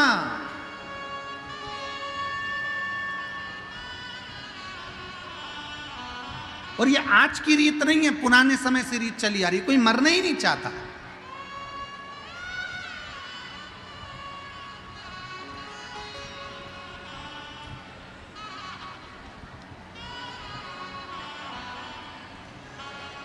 एक बार जो पृथ्वी पर आ जाता है ना, वो मन में सोच लेता मैं नहीं मरूं तो अच्छा है, और आनंद होगी, आनंद।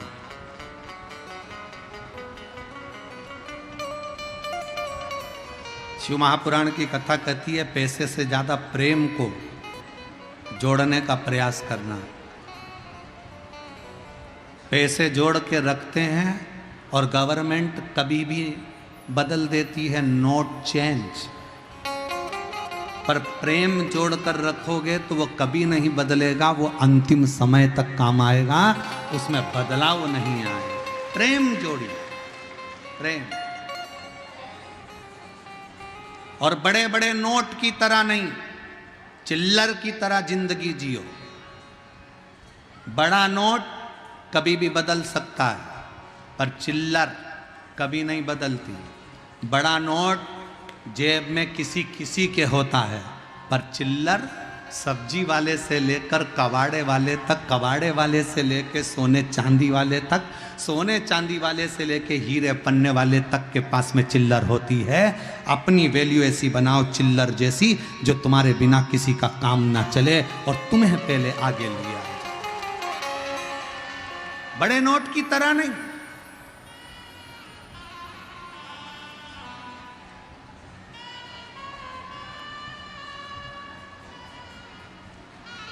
चिल्लर जैसा स्वभाव, सहजता।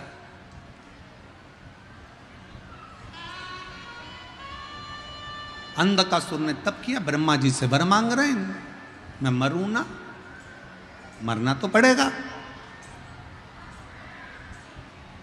कितना ही प्रयास करो, कितनी भी बादाम खा लो तो भी मरोगे, एसी के कमरे में सो लो तो भी मरोगे, डनलप के गद्दे पे सोओगे तो भी मरोगे।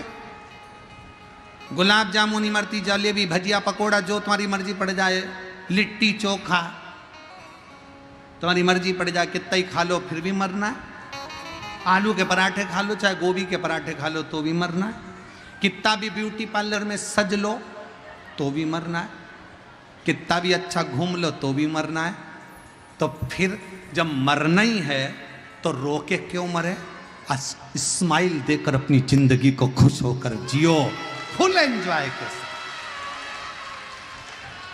जरा सा किसी ने कुछ कहा और रोने बैठ गए, तुम्हारे भाई ने ऐसा कह दिया, तुम्हारी मम्मी ने ऐसा कह दिया, तुम्हारे पापा ने ऐसा कह दिया, तुम्हारे काका ने ऐसा कह दिया। नहीं नहीं, आग लगे बस्ती में, अपन रहो मस्ती में, क्या किसको रोइए, चादर तान के सोइए।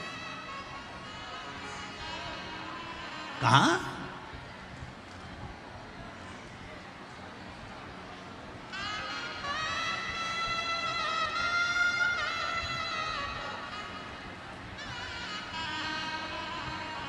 और जब बस उसके आश्रित होकर जब रावण को सोने की लंका दे सकता है, भस्मासुर को कंकण दे सकता है, तो सबको दे सकता है,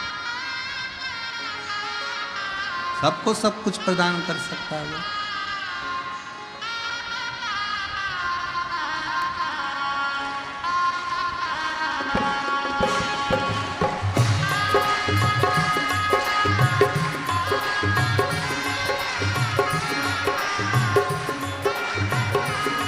बड़े भाव से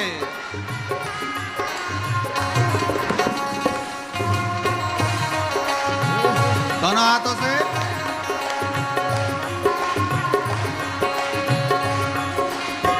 रावण को बाबा तूने लंका दिया है, रावण को बाबा तूने लंका दिया है। गले में नाग भयंकर बमा बम भोले शंकर, गले में नाग भयंकर विपदा हमारी हर लो त्रिपुरारी बोले आवा, विपदा हमारी हर लो त्रिपुरारी बोले बाबा, रखवाले मतवाले रखवाले रखवाले बमा बम भोले शंकर, गले में नाग भयंकर बमा बम भोले शंकर, गले में नाग भयंकर बमा बम भोले शंकर, गले में नाग भयंकर बमा बम भोले शंकर, गले में नाग भयंकर बमा बम भोले शंकर, गले में नाग भयंकर हार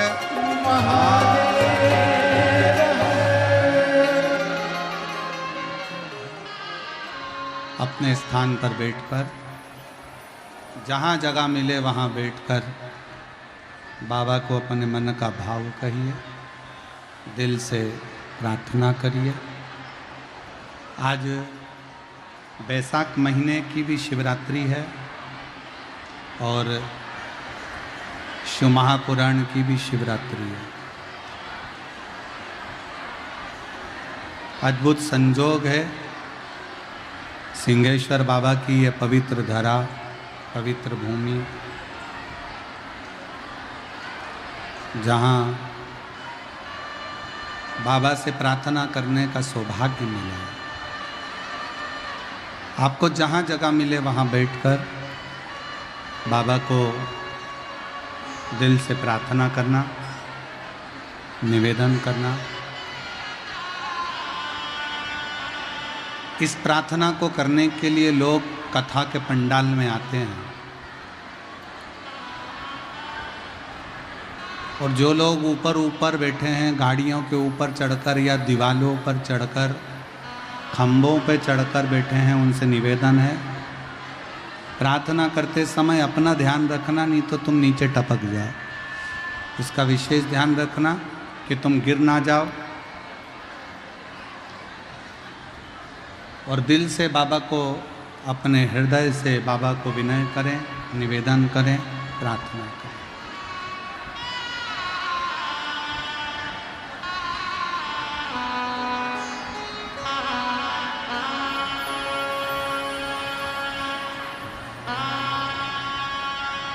श्री शिवाय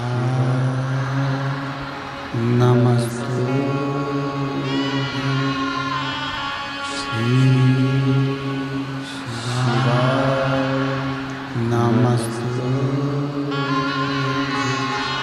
श्री शिवाय नमस्तु, श्री शिवाय नमस्तु, श्री शिवाय नमस्तु, श्री शिवाय नमस्तु, श्री शिवाय नमस्तु। भोला सब दुख काटो, ओ भोला सब दुख काटो, शिव शंकर जपो तेरी माला, भोले बाबा जपो तेरी माला, भोला सब दुख काटो, ओ भोला सब दुख काटो। वेश मंगल देश है मंगल मंगल शमशान वासी शमशान वासी ओ भोला सब दुख काटो ओ भोला सब दुख काटो।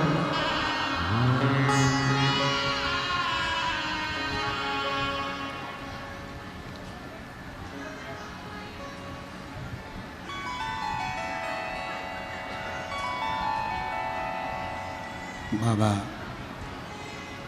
दैवाधिदेव महादेव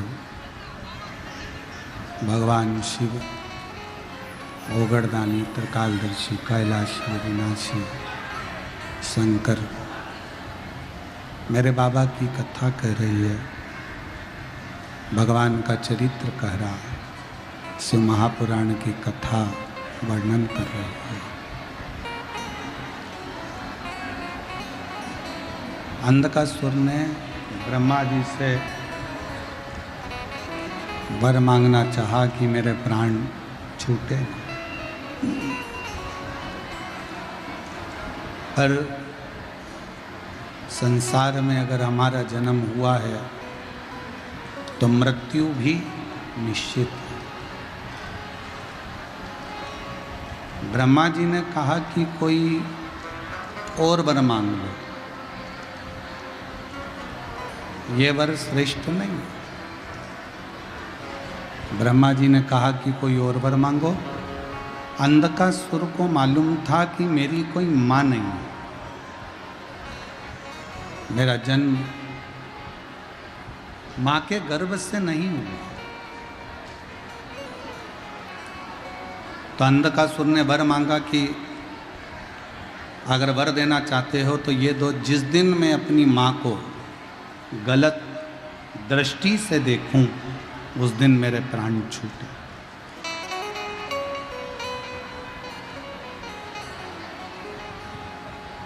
जिस दिन मैं अपनी माता को गलत दृष्टि से देखूं उस दिन मेरे प्राण छूटे। तथास्तु। अब अंधकासुर को यह समझ लेना था कि अगर ब्रह्मा जी ने तथास्तु कहा है तो मतलब मेरी कहीं ना कहीं तो मां जरूर होगी, मेरी माता तो कहीं ना कहीं है।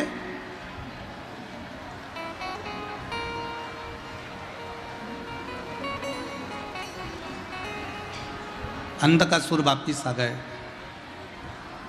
शिव महापुराण की कथा कहती है, सिंहासन पर बैठकर अंधकासुर ने अपने सैनिकों को बुलाया, गुप्तचरों को बुलाकर कहा कि मुझे विवाह करना है और मेरी शादी करने के लिए कोई अच्छी सुंदर कन्या को देख कर लो। एक गुप्तचर ने कहा जो बड़ी सुंदर कन्या थी, बड़ी अच्छी थी, हिमालय राज की बेटी पार्वती, उसको तो शंकर ले गए, उसका विवाह तो शिव जी से हो गया। अंधकासुर हंसकर बोला तो क्या हुआ, उस पार्वती को मैं अपना बनाऊंगा। अब इसको यह नहीं मालूम कि जब तेरा जन्म हुआ तो पार्वती जी ने गोदी में लेकर तुझे पुत्र कहा था, पुत्र का वात्सल्य दिया था।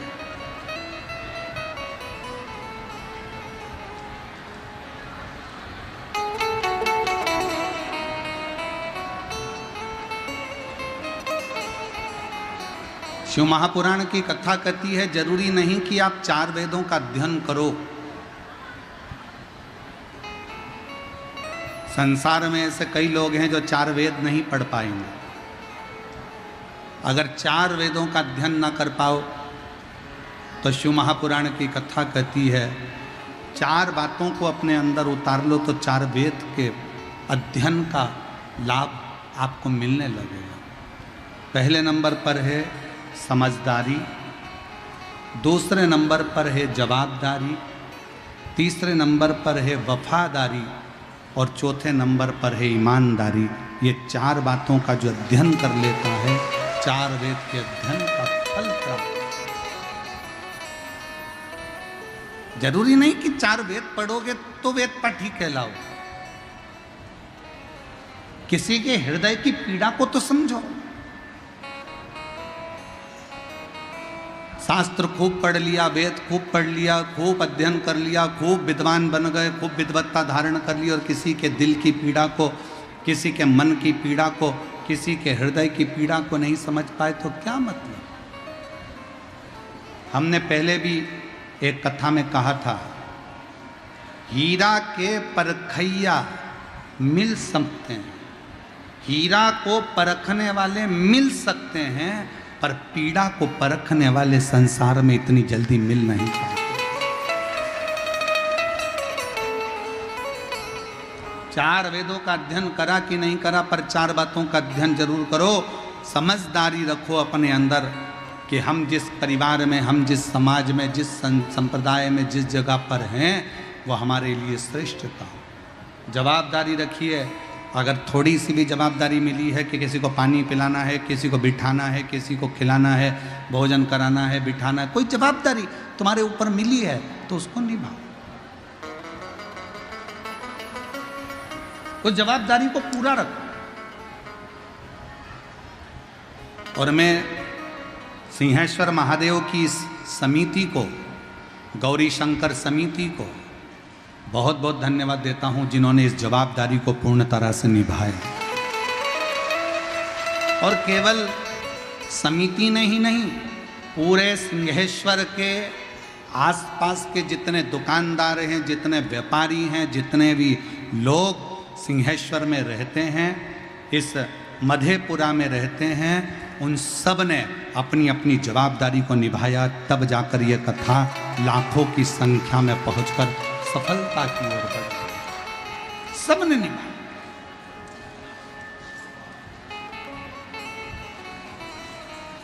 एक एक व्यक्ति ने इस कथा में अपनी जान झोंकी, अपना दिल लगाया। 4 चीजों का स्मरण रहे, समझदारी, जवाबदारी, वफादारी, और चौथे नंबर पर है ईमानदारी। इन 4 चीजों को जिसने अपने जीवन में उतार लिया, समझ लो चारों वेद तुमने पढ़ लिए और अपने जीवन को सार्थक किया। सार्थक।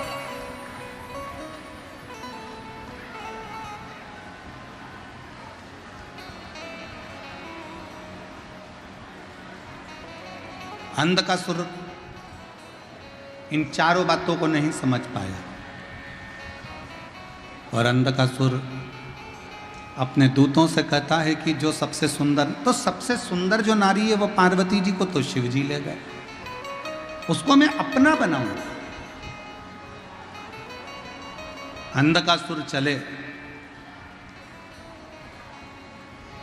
शंकर जी के दरवाजे पर, कैलाश पर जैसे ही अंधकासुर पहुंचे तो पार्वती मैया बाहर आकर खड़ी हुई थी, और जो पार्वती जी ने अंधकासुर को देखा तो उनको देखते ही समझ गई कि ये तो मेरे शंकर का पुत्र है, ये मेरा बेटा है, ये मेरा पुत्र है। कितनी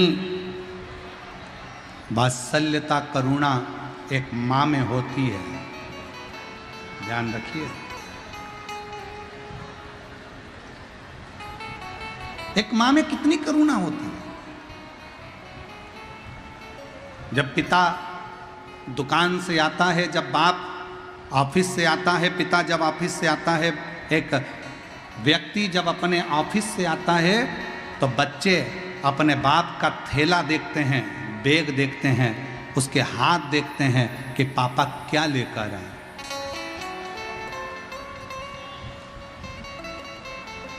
एक पत्नी जब पति आता है तो उसका मुख देखती है, उसका चेहरा देखती है,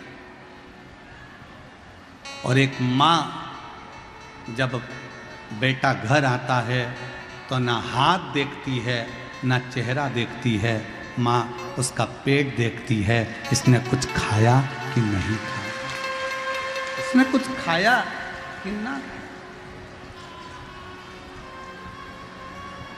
इसीलिए तो उसको अन्नपूर्णा कहा जाता है। काशी में बैठी है अन्नपूर्णा महारानी, शंकर भगवान स्वयं शिव स्वयं कहते हैं पार्वती से, पार्वती तुम्हारा एक नाम अन्नपूर्णा है, तुम्हारा एक नाम अन्नपूर्णा। तुम जगत का पालन करने वाली, जगत का पोषण करने वाली, जगत का पालन पोषण करने वाली तुम हो। पार्वती जी कहती हैं मैं भले अन्नपूर्णा हूं पर पेट भरने वाले तो आप ही हो।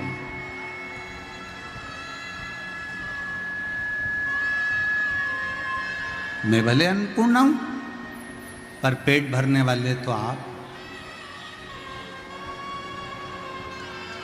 पार्वती जी के हृदय में ये बात अड़ गई और पार्वती जी ने विचार करा कि मैं भी जरा परख कर देखूं कि पेट मैं भर रही हूं कि शंकर जी भर रहे हैं।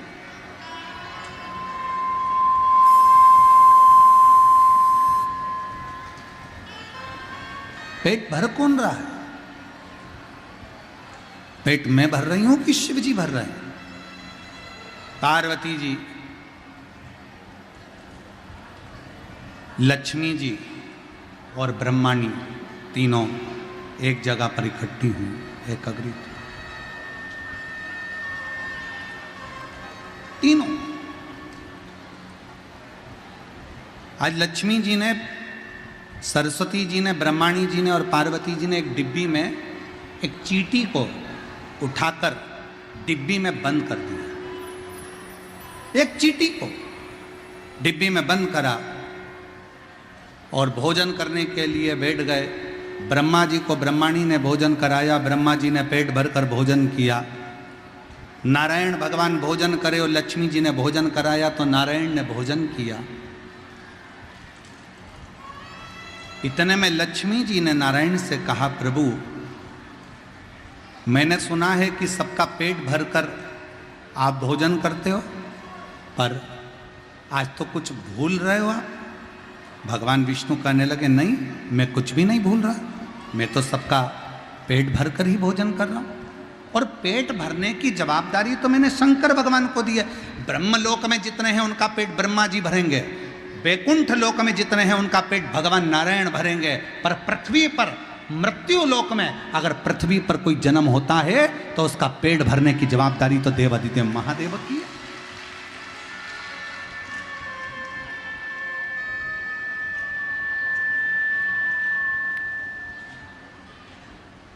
पेट तो वो भरेंगे। पेट भरने की जवाबदारी तो स्वयं शिव की है, स्वयं शंकर की है। चलो मेरे साथ। लक्ष्मी जी ने भगवान विष्णु को लिया साथ में, भगवान विष्णु लक्ष्मी को लेकर सीधे शंकर जी के पास पहुंच गए। शंकर जी भोजन कर रहे थे, शिव जी भोजन कर रहे हैं और भोजन करते करते इतने में भगवान नारायण ने आकर जैसे ही प्रणाम किया, देखा तो पूछा क्या बात है, आज भगवान विष्णु और यहां कैसे कैसे? भगवान विष्णु ने कहा, प्रभु मेरे मन का एक संशय। हमारे बीच में त्रिदंडी स्वामी श्री श्री 1008 गंगा पुत्र स्वामी महाराज बक्सर वाले महाराज जी पधारे हैं। एक बार जोरदार ताली बजाकर उनका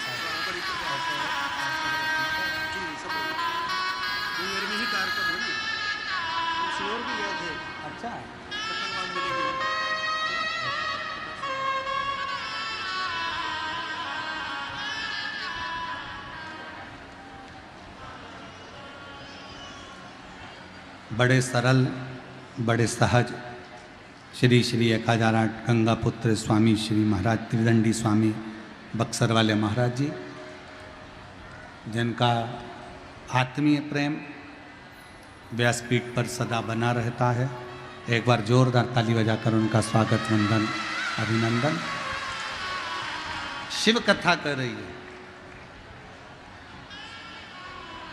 भगवान शंकर का संवाद कर रहे हैं, शिव महापुराण की कथा कर रहे हैं। प्रभु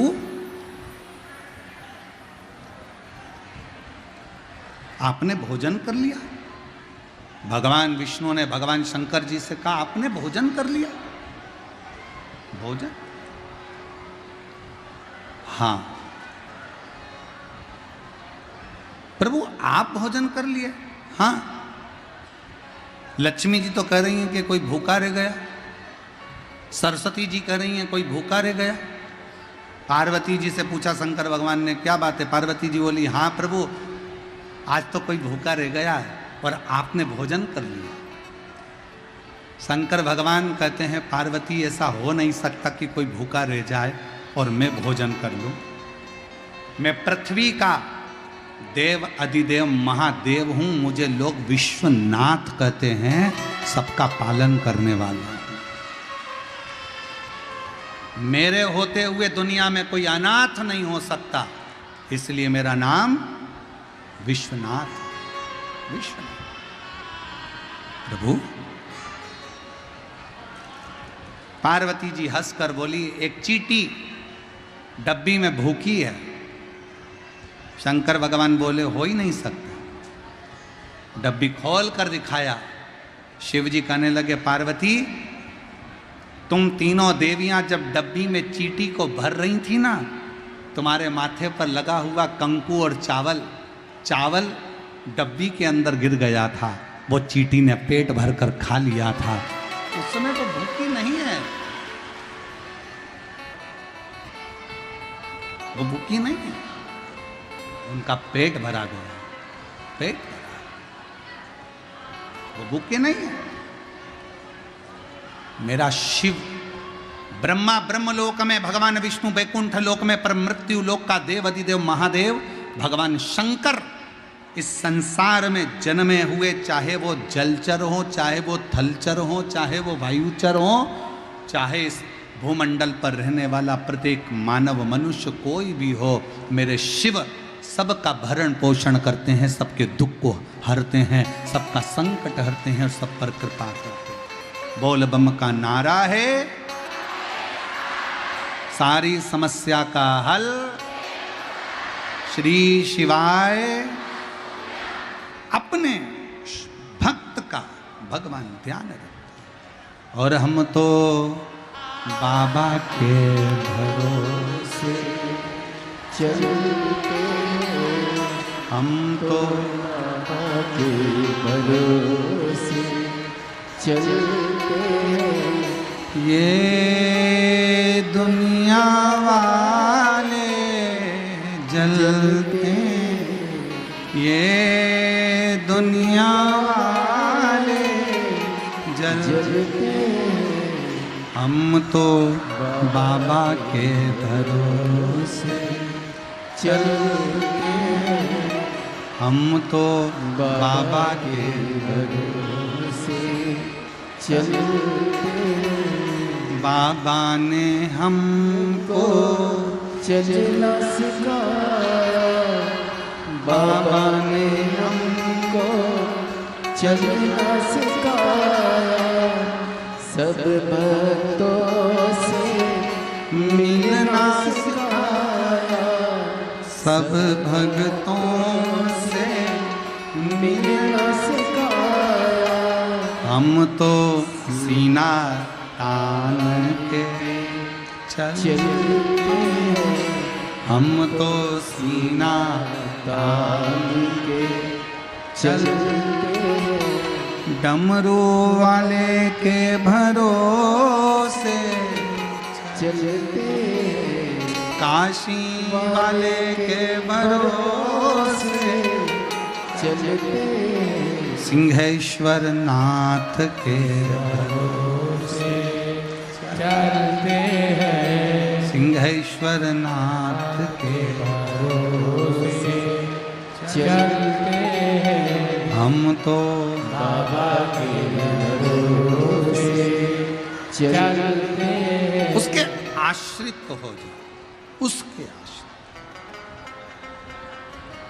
अंधकासुर पार्वती जी को देखकर कहते हैं मैं तुम्हें अपना बनाऊंगा, क्रोध आ गया। जैसे ही पार्वती जी ने अंधकासुर को देखा तो आंखों से नेत्र से नीर बहने लगा। ये मेरा पुत्र है,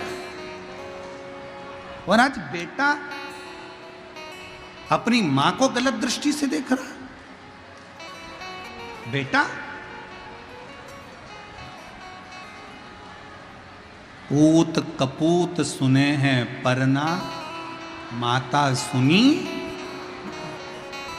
आज मेरा बेटा मुझे गलत दृष्टि से देख रहा है। शंकर जी को याद किया पार्वती जी, शिव जी ने उसी समय पर काल भैरव को प्रकट करा। काल भैरव प्रकट होकर उसी समय पर अंधकासुर का संहार कर दिया, प्राण छूट। वर था, जिस दिन मैं अपनी माता को गलत दृष्टि से देखूंगा उस दिन मेरे प्राण छूटेंगे। और आज इसने गलती करी, मां को गलत दृष्टि से देखा। शिव कथा कहती है, पराया धन पराई स्त्री का हमेशा सम्मान करें, उसको गलत दृष्टि से ना देखें, गलत विचार ना रखें, गलत सोच ना रखें। जब हम अच्छी सोच रखेंगे, अच्छा विचार रखेंगे, तो शिव हम पर कृपा जरूर करें। एक पत्र है, अच्छा है, देखिए।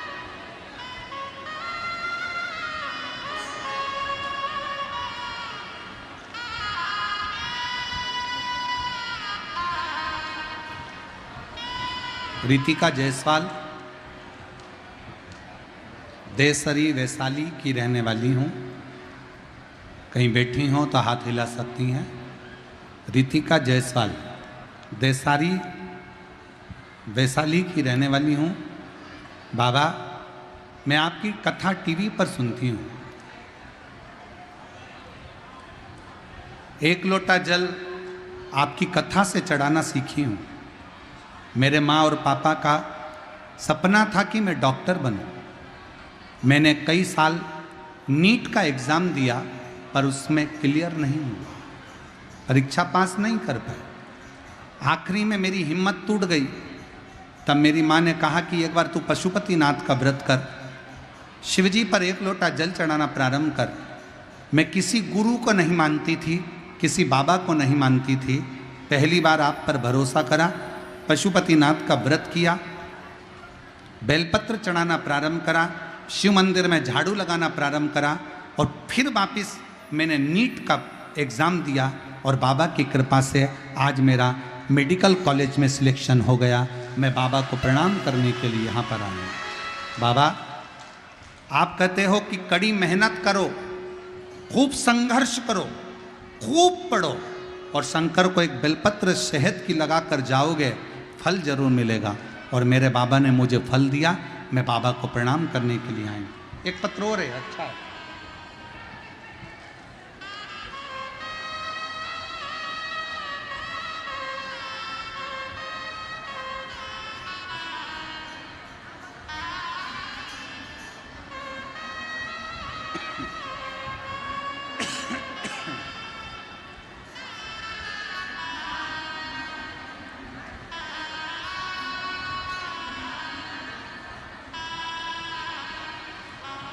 मैं अक्षय लाल यादव, पता बरियारपुर, जिला मुंगेर।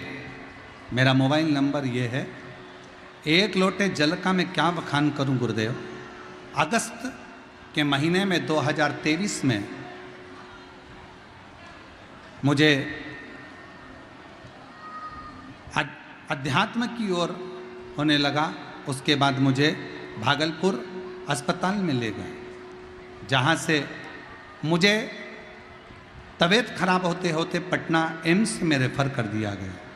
और पटना एम्स के डॉक्टर ने मेरी किडनी, लीवर सब फेल बताया और कहा 40 लाख रुपए लगेंगे ऑपरेशन के लिए और किडनी और लीवर की ज़रूरत पड़ेगी। उसके बाद हमारे पास में हिम्मत नहीं थी कि 40 लाख रुपए कहाँ से ला कर देते। हम लोग किसान आदमी, मेरे पास 5 लड़की और 1 लड़का, वो भी छोटा छोटा, जिसमें डॉक्टर ने कह दिया कि आधे घंटा का समय है और आधे घंटे के बाद में ये प्राण छूट जाएंगे। समझ में नहीं आया हम इतनी जल्दी क्या व्यवस्था करते। हम डॉक्टर से बेहोशी की हालत में ही छुट्टी लेकर आ गए और 40 लाख हमारे पास में थे नहीं। तब किसी पड़ोसन ने कहा कि मेरे पास सीहोर का रुद्राक्ष रखा है, अपन उसे पानी में गलाते हैं, शिवजी को जल चढ़ाकर इसके शरीर पर लगाना प्रारंभ करते हैं। और बाबा की ऐसी कृपा हुई गुरुदेव कि वो पानी जैसे ही मुंह पर पहुंचा, थोड़ा सा पानी मुंह में दिया, 5 दिन से होश में नहीं थी। बाबा की कृपा से 5वें दिन होश में आ गई। और बाबा की कृपा से आज मैं शिव महापुराण की कथा में 2023 से मेरा किडनी और लीवर फेल है, और बाबा की कृपा से मैं 2025 में बाबा की कथा का रसपान कर रही हूँ, जिसकी सारी जांचें मैं पीछे लगा रही हूँ। और बाबा का मैं क्या गुणगान करूँ, कहीं बैठी हूँ तो आ सकती हूँ। शिव तत्व किसको कहते हैं?